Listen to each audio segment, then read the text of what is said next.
This is Marlene with Miami Ghost Chronicles, and I want to welcome you to another episode of Stories of the Supernatural. Wherever you find us, whether it's a video or podcast on your favorite platform, please like and subscribe to us so that you can get notification of when a new show is released.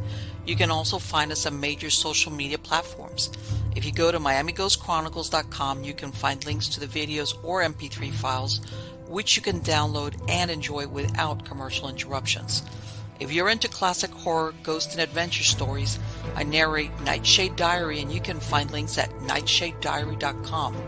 If scary stories are your bag, and listening to encounters with cryptids, ghosts, dogman, and other weird creatures sends a shiver up your spine, then go to supernaturalstorytime.com for links to our weekly podcasts.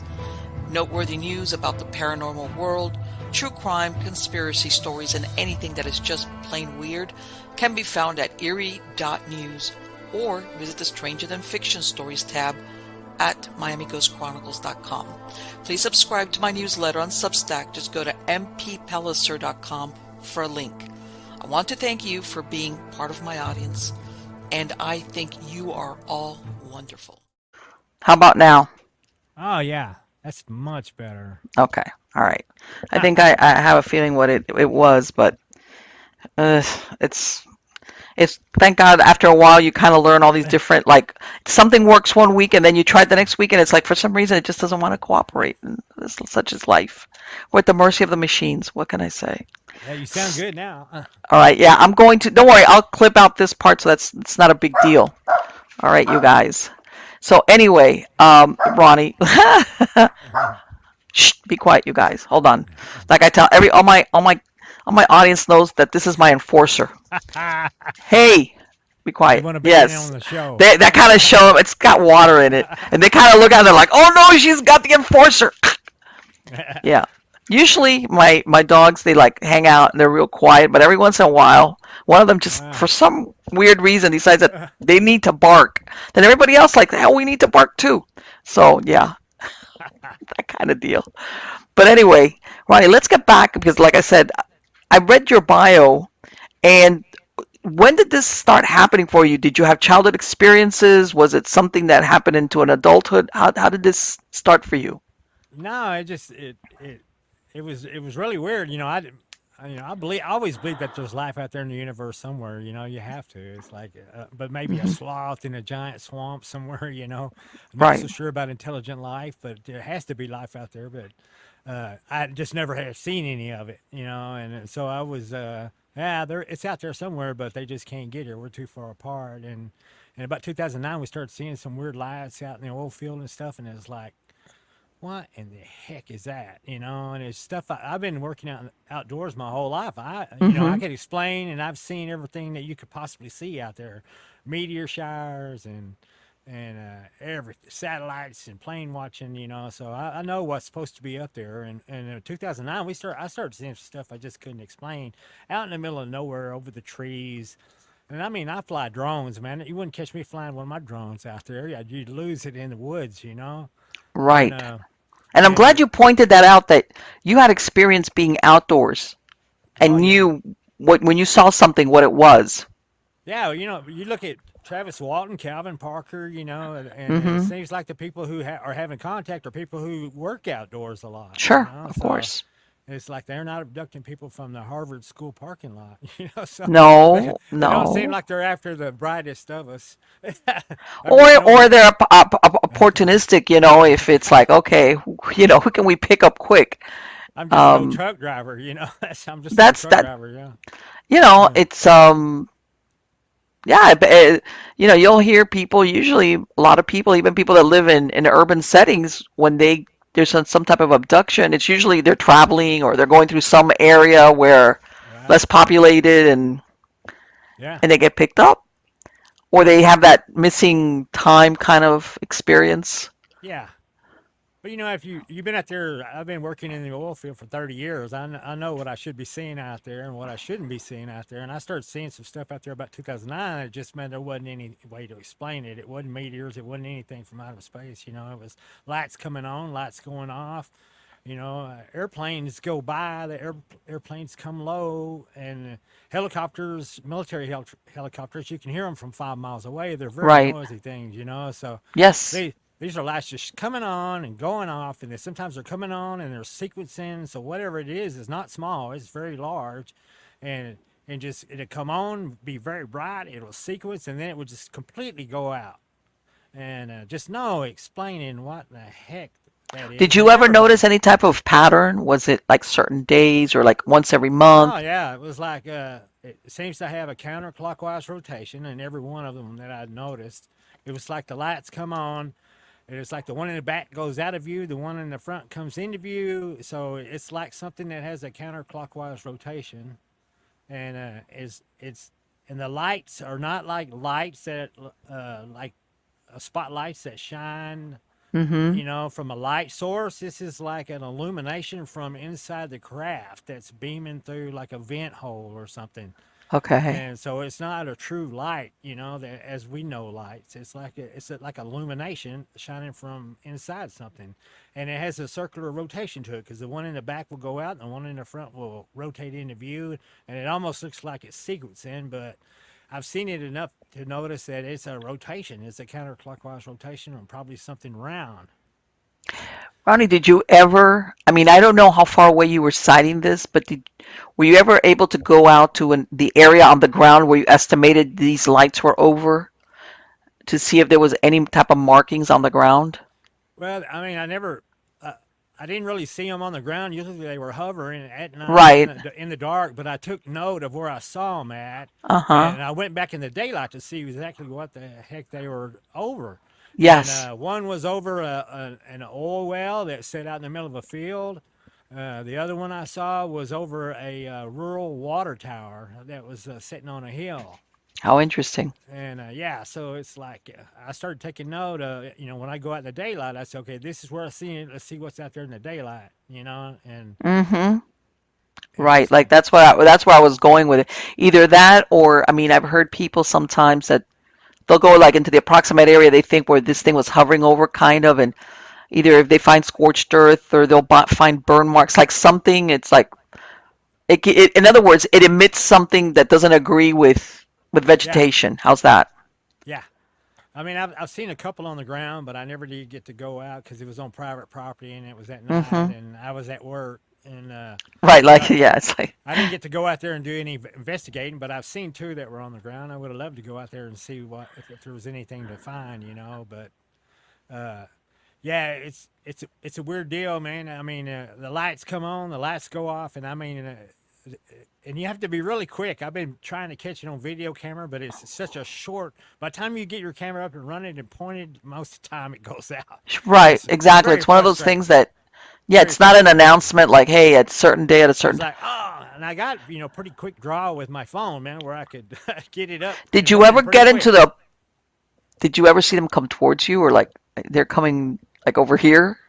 Well, it seemed like they were observing me from a distance, but I Uh-huh. know I noticed I sat there at one point. I was like, I'm gonna pretend like I don't see it, and I was opening the gate to go in on oil lease, and this UFO was about 200 yards away, hovering over this field, and it had and the lights came on, and it had a counterclockwise rotation. I was like, I'm just gonna pretend I don't see it. I went out and opened the gate, and I went back to my truck like I was going to get in my truck and drive it to the gate. And I had my phone on the dash. And I grabbed my phone and I jumped down the ground. And I pointed my phone at that thing. And before I could get it up and running, this thing tilted and then just blinked out. Right, exactly. It's like And I was like, oh, man. So, but that let me know that not only I'm watching them, but they're watching back. So yes. they see me grab that electronic device and aim it towards the craft. And they decided it's time to bug out. And Did you ever see anything like was it at nighttime or in the daytime or both when you were having these sightings? most of the time, it was at nighttime when I was at work. Mm-hmm. One late afternoon, I did see a large a black craft that was hovering over. It was a rural home that was on private property, like a vacation home or something. And at first, it was really black and hazy, and you couldn't see it real clear. And I thought the place might have been on fire. And I thought, Oh. man, something's on fire over there. Man, I might need to call the fire department. There's normally nobody living in that house. And so I decided I'd get a little bit closer and take a better look. And when I got a little bit closer, I could see that it was just a big black hazy craft hovering over the house, and it started moving away from the house, and four big white lights came on in the black, and I'm like, okay, that is not smoke. One thing smoke Uh-huh. does not do is have lights come on in the middle of it. So those Right. lights came on, and this thing started drifting away, and I'm following this thing in my truck coming out of this private property, and I'm thinking, man, I'm in a loaded, flammable, hazardous material truck, and I'm chasing a UFO in my truck in the late afternoon. It's not even dark yet, and I'm following this thing, and I've got a camera up, and I'm trying to and this camera opens up, and I'm getting ready to take a picture of it, and then the display screen never lights up, it never comes on, and Uh-huh. I don't know what happened to that. That camera just quit working. I mean, I've heard of it that never happening. worked again. It never worked again, and it Really? was working fine. It had new batteries in it, and the lens extended like it was supposed to, but the display screen never come on, and that camera was just fried. I mean, the Yes, display that's what it sounds like. you couldn't make you couldn't make it the lens retract or anything. You change the batteries out, nothing. You try to plug it in to the computer, nothing. It was like it just That's completely it. fried that Done thing, deal. man. Yeah, so Man, like in other words, they even for lack of a better word, they have ways to like screw with so electronics, so it's like, yeah, so I'm they're sitting not there, yeah, I'm watching this thing, and it just it goes from being a black craft hovering in the sky, maybe 200 or 300 feet off the ground, moving slowly in the late afternoon in the sunlight, and then it just it disperses. I mean, it just goes from where you can see it to where you can't see it. It's just like it evaporates. It right, doesn't like even. the And I'm thinking, yeah, maybe the stealth. They had some stealth that wasn't working, or they turned their stealth on, or something, and it just went translucent. I mean, I could see it. I right. could see it, and then all of a sudden it went translucent, and I had a Like some feeling type of cloaking yeah, mechanism or something. it's like it's still there. It's probably still Uh-huh. right there because it didn't shoot off. And I'm thinking, well, all it did was turn translucent. And I'm like, they probably just turned their cloaking device on, and I just can't Right. see it no more. It's probably still right there. Yeah. You know, You know what? so And for all we know, sometimes you see Hollywood and sometimes Hollywood, maybe certain things they have to decloak, like they can't run yeah, cloak and do something, and that's why they're forced to, take their yeah. cloaking off. But Um, it was how kind about of a cattle progression. mutilations? Have you come across any out there like that? I actually saw a cattle abduction. I was yeah, Are you serious? that was one of the first things I seen was like I had seen the lights, but I hadn't seen anything really weird yet, and I Uh-huh. suspected it might be some kind of UFO craft or UFO drones or something like that. And but then I seen a large. There was a large array of lights, and three broke off. It traveled across the highway to a field off to my left, and I was cruising down this highway, looking out of my truck window at this thing, and the craft got lower in altitude, and it looked like it got to maybe 100 feet up in the air, and I noticed there was something walking around on the field out there that had this yellowish bright green light glowing around it, and it was a humanoid looking thing walking around out there, and it had a huge head. I could tell it had a huge head from where I was at. I was probably a quarter mile away from it, Okay. and this thing had, you could tell its head was way too big for its body. It had a very small body, huge head, yellow green lights glowing all around it, and I'm going, oh my God, look at that. That is like a dadgum alien looking damn bobblehead doll walking around out there. And That then there must was have been a sight. and then there was a blue beam that was shooting out of the craft that was 100 feet up in the air. And it wasn't a bright blue beam. It was a dark beam shooting down to the ground, but you could see it. You could see it from where I was at. And then all of a sudden, inside the blue beam, there was something darker blue that was rising. And whatever it was about 30 feet off the ground and still rising. And I thought, what is that? Is that smoke in the beam? Or what is going, something in the beam is being lifted up towards the craft. And I was looking at it, trying to focus on it, and then the thing had a little rotation to it or something, and it rotated into view, and it was a cow, and it was about 30 feet in the air, and it was slowly rising up, and the cow was whipping its head from side to side like it wasn't enjoying the ride. Right. And I was going, oh crap, man, that's a cow being lifted, and there's an alien walking around the ground. There's a cow being lifted. And, you put two and two together, you're thinking, oh crap, that's a UFO, man. Yeah, because usually, these cattle, the cattle, you find them after the fact, like, when you get the Yeah, mutilated remains. I have no idea what about.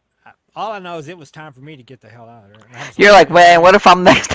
they could have a truck driver too, and a cow and a truck driver. And I was really thinking about pulling over and just watching this whole thing. And then when I see And the you're cow thinking, being man, what if lifted, they I was started like, with a oh cow, but shit, then they notice me and they'll go, hey, a human. yeah, yeah, let's get that human while we're at it. And I'm like, no, no. And in fact, I kept driving. And I was like, oh, I've seen enough. It's time to get the heck out of here. And I Well, you kept know what? looking. Have you heard lately that out in Texas, I think it was along the, can't remember exactly what the highway is, but I think it was the old Spanish Trail. But it's an area that goes to a couple of counties. They found a bunch of mutilated cattle. Oh yeah, You know, yeah. um, and I have no idea what happened to the cow. I don't know if it got killed, it got put back, or it simply disappeared. but It's well, let's go on the uh, assumption that unfortunately maybe they did something. I mean, it's like, what else would you take an entire cow? It's and that's the thing. I was reading one time that they're saying all these things that usually are taken from all these cattle mutilations. They say these are the least. This is the parts of the cow that nobody wants. oh really? The udders, the tongue. Uh, All these uh, things that are taken are normally the of the entire cow are the least valuable. They don't have any use. yeah, But these are the things that are taken. So it's like that's very unusual. yeah, And I know in some that I think that they had found in Wyoming, I want to say, they took like tissue samples and they said they did the cattle didn't have any diseases, like as yeah, an illness. They did have some type of drugs equivalent to barbiturates, which is like that's weird. yeah, And the same thing, where they describe like predators don't eat the carcasses. Like right, basically the carcasses just deteriorate and decay yeah, yeah, by themselves yeah, because nothing, not even coyotes, nothing comes close to them, that's very weird. yeah. Well, I can't mention no names, but I've got a buddy that says that he met this weird kid back in high school and stuff, and he helped tutor him and stuff, and helped him Hmm. graduate school, and the guy was really, I mean, just a genius, smart. And then every time he would take a test, he would just fail it miserably. And he was like, Okay. "Why in the world are you failing when you're the smartest guy in the class, and you've got the lowest grade in the class?" And he finally told him. He said, he said, "I know you probably won't believe me." He said, but he said his father's human and his mother is an alien. Oh And crap. he's like, yeah, we knew he knew this guy was kind of weird, I mean, but I don't think he and expected that answer. he said, well, he said, I guess you need proof, huh? He said, yeah, I guess you need proof, huh? And they were at this lake out here in Texas. It was a little lake out in the middle of nowhere, and he said, well, look out there. He looked out there, and he said about 50 yards from him out in the lake, there was a silver UFO disc appeared over the water, and he said, well, what do you think about that? And then he looked back at it again. It was gone. He said, what in the heck is that? And he said, that's mine. He said, that's my UFO. And he said, look, and he made it appear again a second time. And he looked, and there it was again. He said, that's mine. He said, that's what I use for transportation. And he said, it's my job to sit here and observe you guys. And he said his mother was alien, his father was human, and he told him, he said, he goes to he said they got a base hit on the other side of Jupiter, and ever so often he goes and reports and turns in his information and stuff. And he said, and on the other side of Jupiter, out of our view most of the time, Hmm. he said it's came into view a few times, and nobody, if somebody would have been looking, they could have seen it. And they said nobody has seen them, even though it is visible from time to time. And he said on that thing they have trees, they have hills, they have grass, and they have living cattle roaming the hills inside their base. So basically, what he's saying is we're abducting these cattle because we're populating our herd. Yeah, they may be doing something with their. They have their own Oh herd, well, like no, like I you mean, said. Yeah, why not? I never thought of yeah, that.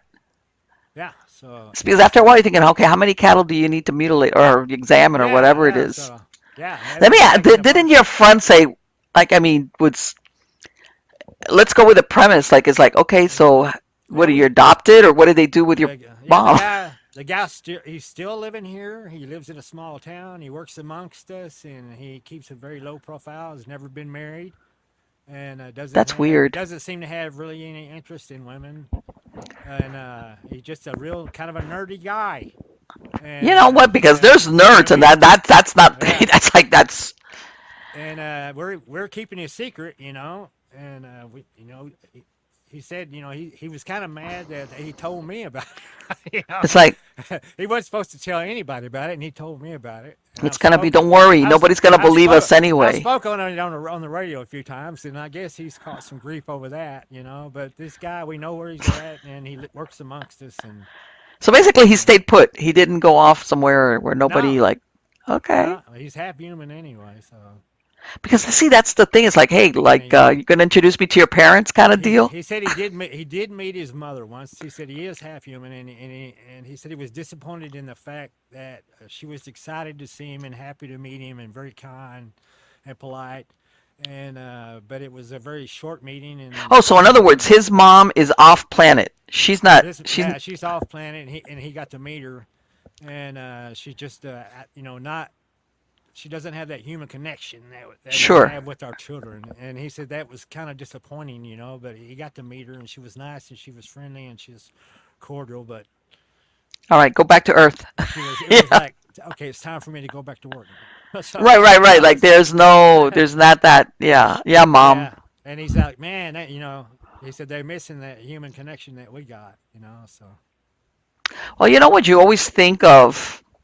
I'm sure you've heard of people that say that they've even witnessed hybrid type of programs or attempts or even products of hybridization. oh yeah, You know, because you and know, then it's like, okay, genetically, are they? How do they make it compatible? yeah. I mean, I keep one. I hope I get the chance to meet this guy. I want to see his make his UFO appear. I think that'd be so cool. It's like, hey, I heard. Want me to Right. keep your secret?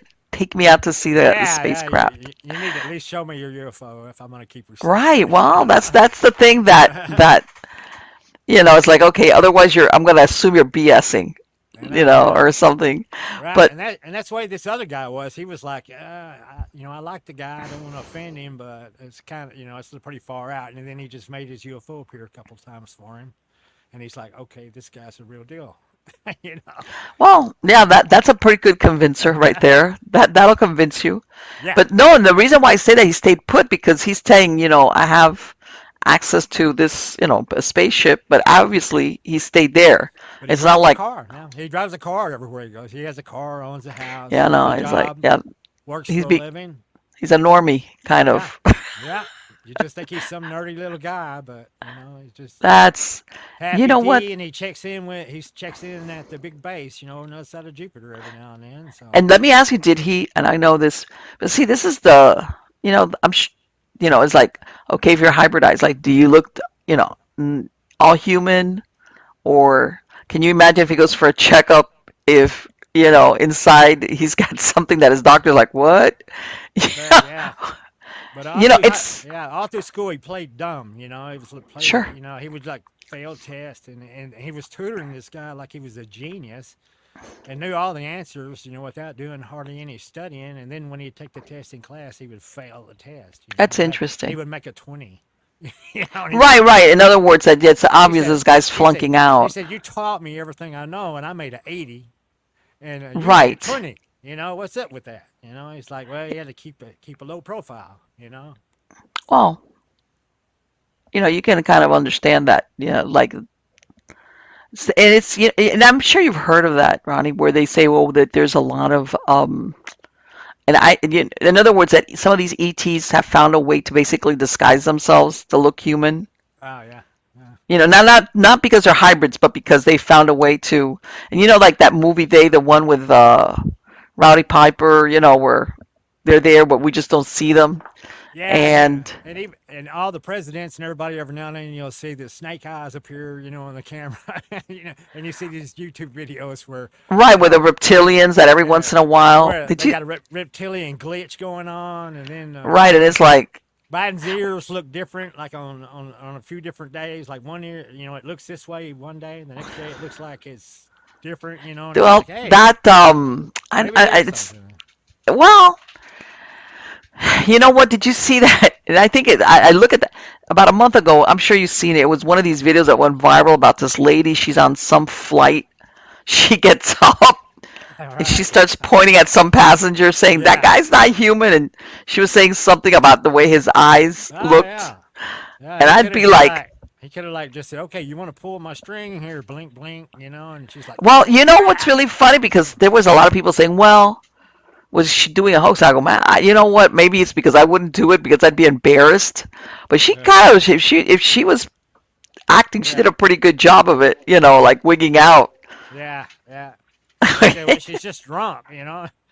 Right, or but she didn't look drunk, or it's Yeah. like, and can you imagine? Because here you're pointing a finger at another passenger saying that guy's not human, and his eyes, and then it's like, Uh, I mean, this person could have turned around and said, hey, that lady's, yeah. He could have just but been like, yeah, you need to sit somewhere else. can you, Blink his eyes no, can you sideways. imagine that guy? It must have been great for him. Probably nobody did want to sit He's next to like, him, I just in don't, yeah, case. I don't want to sit The there. people in front of him or on the other side must have been like, "Oh my God, this is gonna be a long trip. What if this guy?" Yeah. But yeah, it's you hear about that as far as the reptilians, and you hear about that that there's more than one type, and that there's some that are the reptilians, and then there's others that are like there's different types. In other words, others Oh I don't yeah. know what to call them, species or whatever. Yeah. Eh, I've seen a bunch. I've seen What quite a what few have you seen? myself. Yeah. And I had an alien home invasion, and I think it was in 2010. Yeah, 2010. I What had what I what? had a Okay, this is like a year after you start seeing. Yeah, yeah. And I mean, my story just got weirder and weirder and weirder. And it was like, I started seeing the lights, and then started seeing the UFO craft. And then I was trying to get pictures of it and trying to get proof of it, And I had people saying, man, you got to get some pictures if you're seeing this kind of stuff. And it's really hard to get pictures. And so I came up with this idea, and they said, well, if you just get pictures of lights in the dark, they don't prove a damn thing. Right. I had bought this green high-powered laser from China, and I thought, you know what? If I shine this laser at a UFO, and if the craft's propulsion system causes the laser to bend, and we were going to record that on video, yeah, we got some proof. We got some proof there that we're making light bend. Whatever this thing is making light bend, and that's pretty solid evidence there to scholars and skeptics. So I said, me and a friend said we were UFO watching. I had the laser, he had the camera, and we were like, yeah. And I said, man, I've already seen like 2 craft in the last 5 days, And I said, there's a good chance we'll see something. So we went out, and man, and we wasn't seeing anything. And I was about ready to give up, and my friend said, oh my God, man, look, what is that? And it was a 4-light craft lit up. And I grabbed the laser, and I said, oh, that's it, that's it. That's what I've been seeing. And I shined the light at the thing, and I shined it around the thing, and it was scary because I hope they don't take this wrong, Right. That's what I'm thinking. I'd be like, Yeah. oh, That was one of the scariest things I've ever done in my life. Was there's a UFO, which is scary enough, and now you're going to shine a laser at it, and hope they don't take it wrong. And I said, okay, I'm going to I shine the laser around the craft, making sure not to shine it on the craft because I didn't want them to get the wrong idea. uh And huh. and then I said, all right, man. I said, I didn't see no beam deviation, did you? And he goes, no, I didn't see anything like that. And I said, okay, I'm going to shine it on the craft, and I'm going to see if it reflects the light or if it absorbs it or whatever. And I said, well, hang on to your pants, man. I shined it right on the UFO, and it just absorbed the beam, man. It didn't light up like when you shine it Uh on the side huh. of a car or anything. It was just like I shined it on some black metal or something, and the light just it ate the light. And I said, my God, look, man, it just absorbing the beam. And I said, I hope you're getting all this, man. And I looked over at my friend, and he had his hands on his hips, and he was looking at the thing, and he had his mouth wide open. And I was going, the camera, man. You had one job. One job, the camera. You got the camera sitting within arm's reach of you, and you're just standing there gawking at the I was going UFO. to tell you, this is a pretty good friend, though. He was out there. Hey, he was willing to go UFO watching with me. He probably thought, this guy's nuts. He ain't Right. Well, one thing is to say, yeah, we're going to go watch it, and then all of a sudden, there it is. He ain't never seen a UFO before. He probably thought I was full of crap. And when one showed up, man, he was like, "Oh my God, what is that?" And there's a camera right there beside you. Why not get a picture and video of it? And so I was frustrated, and this thing. And by the time we got the camera and was trying to get it up and running, the thing just blinked out like they always do. There's all that just go So, black. Yeah, they just go black out. was that after that was when things started showing up at home? The next night, it was the next night, and it had something to do with this event. I think it was like I don't You know. laid out the welcome mat.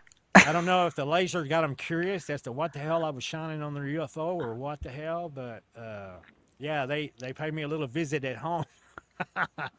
How And did that happen? I mean, I was working. I came home from work, and I got an indoor cat, and the indoor cat is missing. And I'm thinking that's weird. He usually comes and sees me as soon as I walk in the door. I'm walking around the house and I can't see him anywhere. I walk into the third bathroom where his litter box is at and stuff, and there's a huge hole clawed in the floor. And this is a declawed cat. And I'm going, how in the hell did he chew a hole in the wood floor so big that he could escape under the house? And Wow. I assumed the cat did it. And I was like, well, he's underneath. And then I started looking in the hole and calling for him, and I heard him meowing up underneath there. And I'm thinking, oh, hey, he's up underneath there. And the hole's so big I could get my whole arm in it. So I got my flashlight, and I reached in there and called him, and I could sound like he was fairly close. And I never could feel him, so I pulled my arm out. And then I shined the flashlight down the hole, and there was two eyes looking back up at me, but I can't guarantee you it was a cat. And I was thinking, Let me tell you something. I said, I don't know what that Somebody is. needs to write that up for a horror flick. Let me tell you you're brave. Well, you know what? I And I take that thought, back. At that point, you had no idea what you were dealing with. You're thinking, I'm trying to get my cat. I was just trying to get my cat, and I seen a couple eyes looking up at me, and I'm going, man, I don't know if that's a cat or what that is. And it just looked at me for a second, and I could see the glow off its eyes, and then I'm thinking, man, it could be anything under there. Right, right. I'm probably not very smart for sticking my arm up underneath there. Well, I went around to the access panel up underneath the house, and I started Mm-hmm. calling the cat. And luckily, he was happy to come to the opening, and I grabbed him out of there, and I noticed the rocks had been pulled back. And these are pretty heavy rocks. A cat couldn't push them aside, and he could have probably escaped. There was enough room. He probably could have escaped if he wanted to. When I called him, he was happy to come to me, and I was happy he did, so I wouldn't have to crawl up underneath there. I grabbed him, and I pushed the rocks back, and I went up, and I got some heavy steel 30-year tin that we put on our roofs down here in Texas, and I screwed it into the wood floor so he couldn't escape again in that hole. And I thought, man, this cat is being a pain tonight, and it's time for me to lay down and go to bed because I have to get up at like 4:30 in the morning to go to work in my job, and so it's pretty early at night. I'm laying down.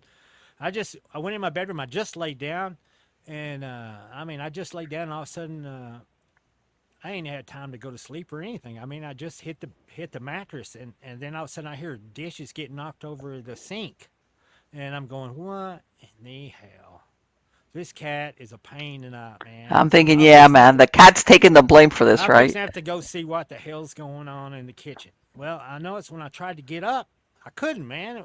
I didn't feel anything holding me until I tried to get up. And when I tried to get up, it was almost like something was just pinning me in that bed. It was like the harder I tried to get up, the more force it exerted. And it was like somebody was just putting sandbags on you, and it was like I could not get out of that bed to save my life, man. I'm thinking, my God, am I having a heart attack? What the hell's going on? Mm-hmm. I'm wide awake. I don't feel hurt or anything weird, but I cannot get out of this stinking bed to save my life, man. And then I keep hearing dishes getting knocked over in there again. All of a sudden now I'm hearing cabinet doors open, and I'm hearing the drawers being pulled out, and I'm going, now come on, man. Uh, that cat, Unless my cat grew an opposable thumb. and then that cat can't do that shit. My cat don't know how to open the cabinet drawers and stuff like that, or he never has before. And then I looked through my doorway, and there's the cat looking back towards the kitchen, like he's very concerned, like, oh shit, Yeah, it's like you need to get out here. something other than me is in the house, And he's kind of looking at the bedroom, and he's standing right in front of the bedroom door, and he's looking towards the kitchen, and I'm still hearing noises coming from there, and I'm going, crap. I'm trapped in bed, and the cat's in the door, and there's something in the kitchen, and so I, mean, I don't know. I've got a drop down ceiling. I've had squirrels in the house before, so part of your brain says, "Oh, rationalizing. Okay, man, Right. probably a squirrel, a coon, or something has gotten into the house. I'm having some kind of medical condition, and I can't get out of the stinking bed. The cat's freaked out by whatever's in the house, so I got a little bit going on right now." And the cat runs off in there to where I'm at and jumps on the bed. And he's walking around the bed. There ain't nothing pinning him to the bed. I mean, Uh whatever it huh. is only affecting me. It ain't affecting him. He's walking around like it ain't nothing. And he's very concerned. He's scared. He's like, man, there's something in here. And I look through the door. I'm in my bedroom, and I'm looking out of my bedroom door into the living room, and I see a streak go by. And I mean, whatever this thing is was moving. And I mean, I've never seen anything move. It was just a blur.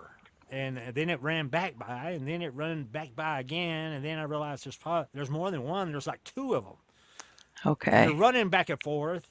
And then I hear them. They're knocking over the lamp at the computer desk. They're opening the drawers Oh. in the. I've got a cabinet in here, and they're opening all the drawers, and they're opening anything that can be opened up, and they're knocking stuff over, and they're breaking stuff. And then I'm thinking, oh man, is coons? What is this? I don't know. I've never I'm seen a thinking, coon. yeah, because I'm sure at this point you're thinking I've anything but never what it is. I've never seen a coon move this fast. Coons are fast, but they're not so fast that they turn into a streak when they're moving.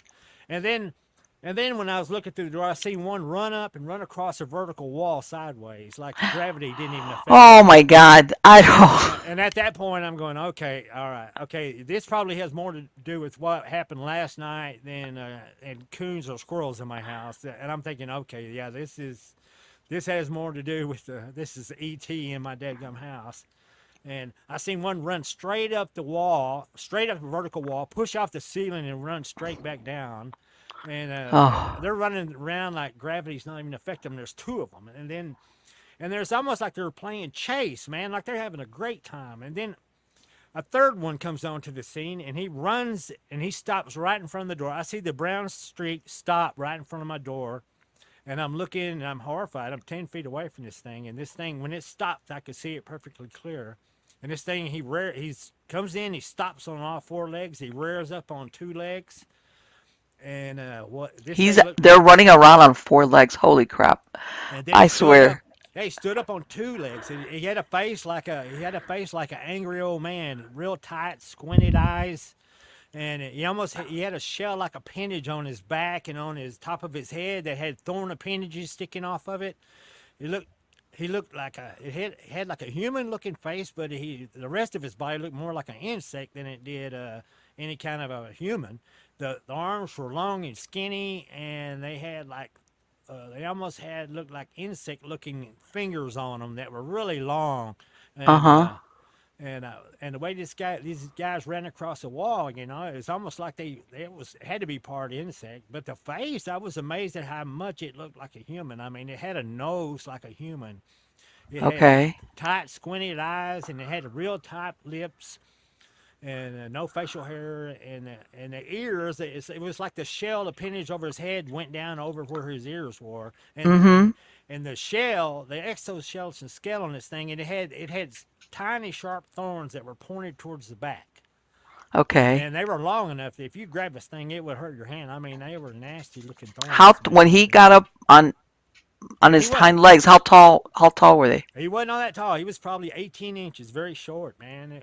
Very Really? small, yeah, very small, very fast, and I was going, and then it was almost like he looked towards the other two, and it's almost like I didn't hear him say anything, or I didn't hear any noise that he made, but it's almost like he ate the other two out, and because they immediately back to searching instead of running around chasing each other. So What do you think they were looking for? I think they were looking for the laser, and Oh. And Interesting. I was thinking, man, those guys, they just stay out there. They can take whatever the hell they want. Just get out of. I'm out. Me and the cat are in there at the bed, and we're this guy's 10 feet from us, man, and I'm in clear view, and he's a ugly looking dude. I'm telling you, man. And they were like the same type, all of them. Did you ever get Yeah, to see all? all three of these looked like they were identical looking.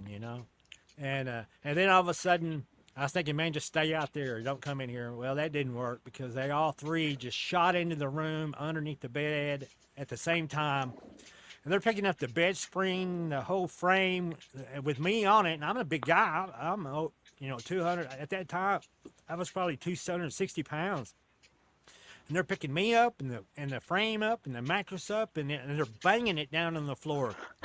Oh my And God. the cat bails. The cat, man, he Oh, bails off that that poor bed cat. and he takes off. I see him sliding around the corner to get the hell out of there. And I was wishing I could have went with him, but I'm still paralyzed on this damn bed. They're bouncing me off the mattress and I still can't do anything. And and I'm thinking I'm fixing to die here. I've got to. Like, right. And so finally they stopped bouncing the bed and then they started digging. It sounded like they were clawing it through the mattress, like they were going to claw through the mattress to get to me. And I was like, I could feel them right underneath my back. And I'm going, oh my God, they're going to claw through this mattress and tear me apart. And I'm thinking, I'm fixing to die here, man. So I thought, man, only thing I know, I had a golf club in the corner. And I thought, man, if I can break free, I'm going to grab that golf club and I'm going to kill me some daggum aliens. And I'm like, and so I was like, I'm gonna fight this thing, whatever's holding me, as hard as I can. If I can get loose, I'm gonna grab that golf club and out of that golf bag, and I'm gonna go to town on these guys. And I cursed, and I tried to curse, and I tried to fight this thing, and I couldn't get loose, man.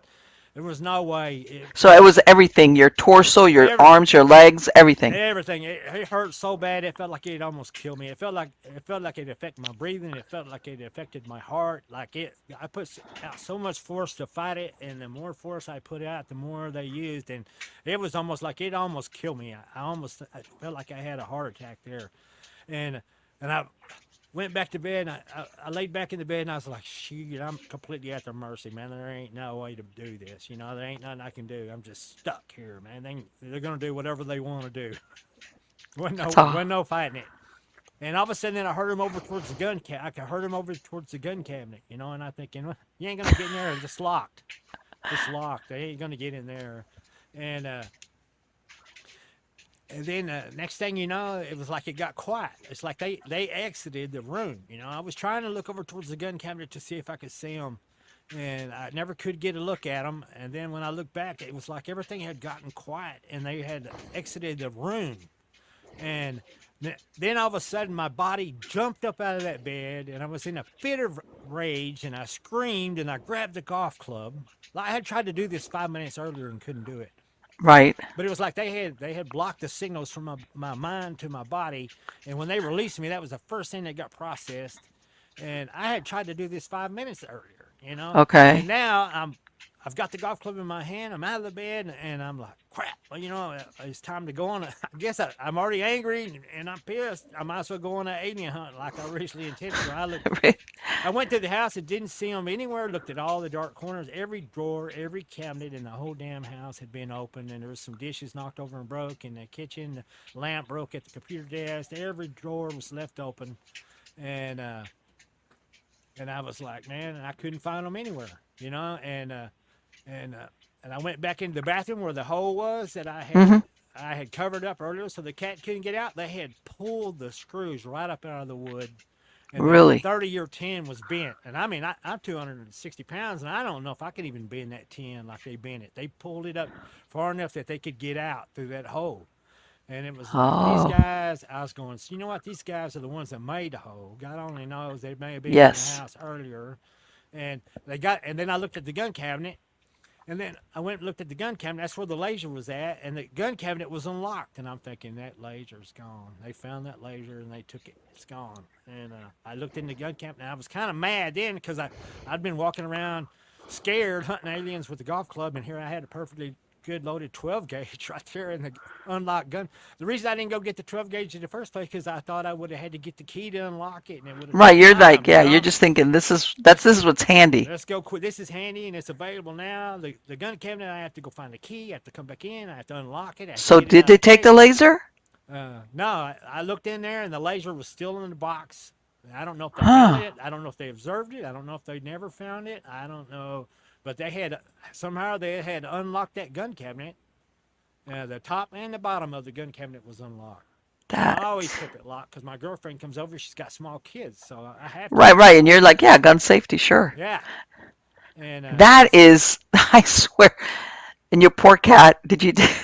So, yeah, let me tell you something. And you went back. Okay, after this happens, like, what do you decide to do? You think I'm gonna go back out there and keep well, looking for them, or what? Or did they keep coming back on their own? well, the first thing I did, it was like these guys escaped under my house. I can't sleep another night in this house and have any kind of peace, thinking that these guys might be nested up under my house. Yeah. So the next day, I had to call my buddy Al over again, the same guy who was UFO watching with me, and I said, "Look, all I need you to do is stand outside this damn. I'm gonna go up underneath this son of a bitch." And I had a gun in one hand, a knife in the other, and I had a spotlight on my And what is head. it? This is the crawl space under your house. Yeah, and I'm like, I said, man, I have got to go up underneath here and make sure these damn things ain't nested up underneath here. And I said, these things are fast and they're strong. And I said, if I, and I said, call 911. I was gonna say, you Get hear me somebody over here, scream. I said, yeah, call everybody you can call, man. If you hear me scream underneath here, I said, get everybody over here. Call 911, get the police, get the Jesus. ambulance, you know. And I crawled up underneath there, and there wasn't anything up underneath there, and I could see where the wood they had clawed, and there was a lot of wood up underneath the house, like they had clawed the hole from the underneath the house, man. The scrape marks you could see where it was like, Uh-huh. yeah, they had like, Let me ask you something. Do you think that's how they got into the house to begin with? yeah, and I Oh, don't know why. I mean, if they're intelligent creatures, right. if they could unlock a gun cabinet, why wouldn't they just unlock a door? Exactly. It was just weird. There's aspects of the story that are just weird. Why would they claw a hole through? But the part of it, I've got hardwood floors, and that hardwood. This is like the one room in my whole house that doesn't have hardwood floors, and I'm like, they chose the right room to claw a hole through, Uh-huh.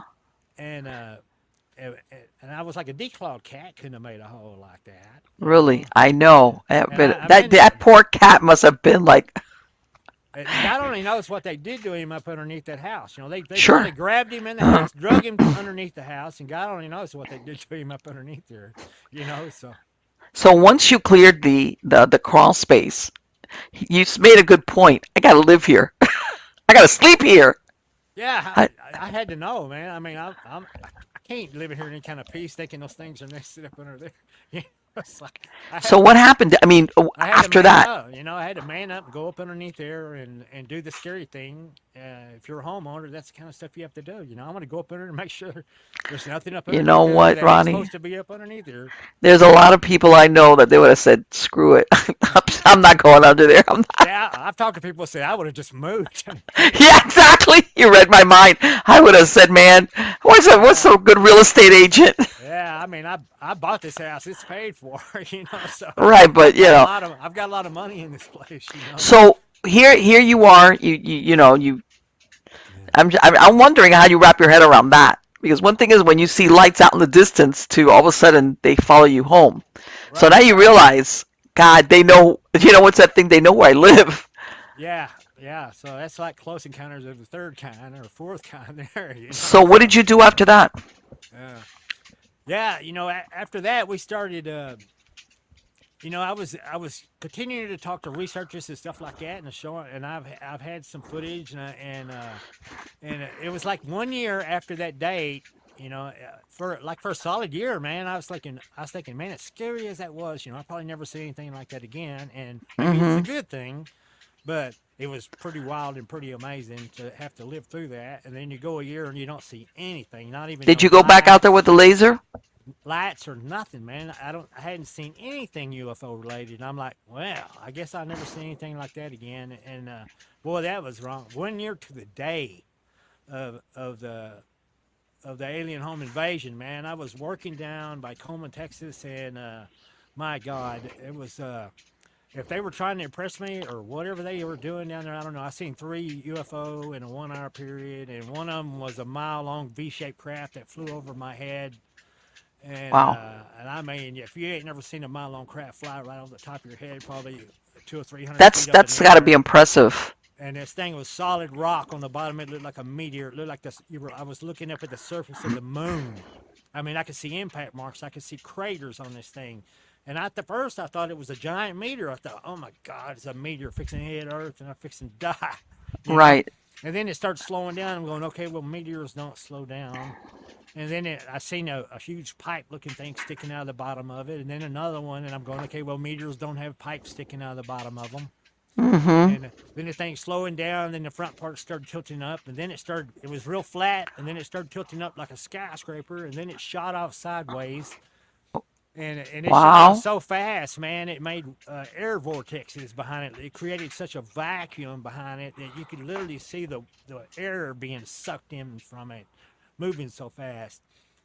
And then it went away from me about a mile, and then the top banked, and it was coming back to me. And when I looked at the top of the thing, it looked like there was a city on it. It looked like there was buildings, there was lights, there was like a blue glowing like power line that was stretched across the surface of it that was glowing brilliant blue. There was a tall tower that had a huge array of lights on it, and I actually got some footage. I actually caught some video of this thing, and. And this is a video of a UFO mothership over Coleman, Texas, and people can say whatever they want to say, but this is a real deal, man. And I didn't even get the whole craft, but I got the left hand part of one of the V's of it. It was a V-shaped craft. Each half of the V was about a half mile long, and I got the left half of the V in a video. And you could see that there's structures on the top of this thing. It's solid rock on the bottom, and it's moving through the air like a jet, as fast as a jet. And this thing, it started coming back at me, and I thought I was going to have to hide again. I was getting ready to crawl up underneath the truck, and then it stopped. And then it made a huge sweeping circle, and then it shot up at a 45-degree angle, and it went from being a huge giant craft to just being some lights moving across the sky. It went that high up that fast. And I'm like, okay, man. And I've had some skeptics say, man, said if you ain't lying about this, you won't be afraid to file a FAA report, right? A low craft report. I said, absolutely Okay. not, man. I've seen it. I've got video of it, and I filed a FAA low craft report. And I said, it's a felony they can file a felony on you if you're filing a false report on that. Right. And I said, that's fine, man. I know it. I know what I saw. And I said, hey, there's radars all over that country, man. It had to show up on radars. I said, I ain't got nothing to hide, man. So I filed a FAA low craft report. And I never said the word UFO in that low craft report. I just said there was a huge craft that was way too low to the ground to be the size that it was.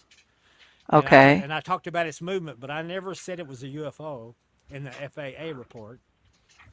And they said, and we had a phone conference, and they said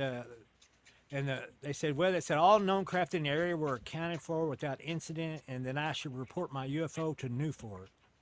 And they used the term UFO, and I'm thinking, Uh-huh. man, that's how often does the FAA tell a witness, Yeah.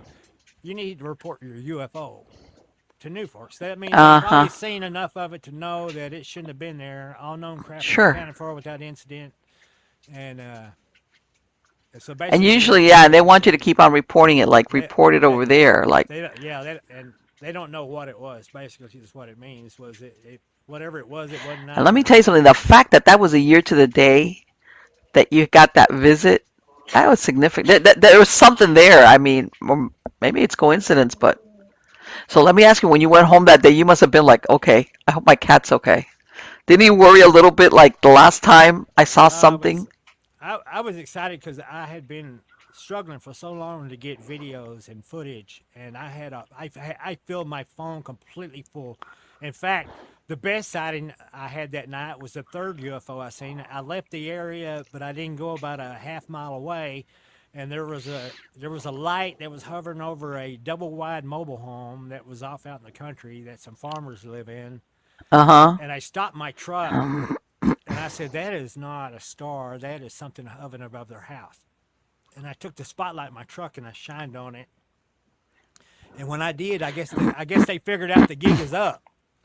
So then all of a Mm-hmm. sudden, a triangle, a triangle set of lights started glowing underneath it. That was right over the top of these people's house, and a light came on in a compartment underneath that thing. And from where I was at, I could look up inside this UFO. And I mean, these triangle lights.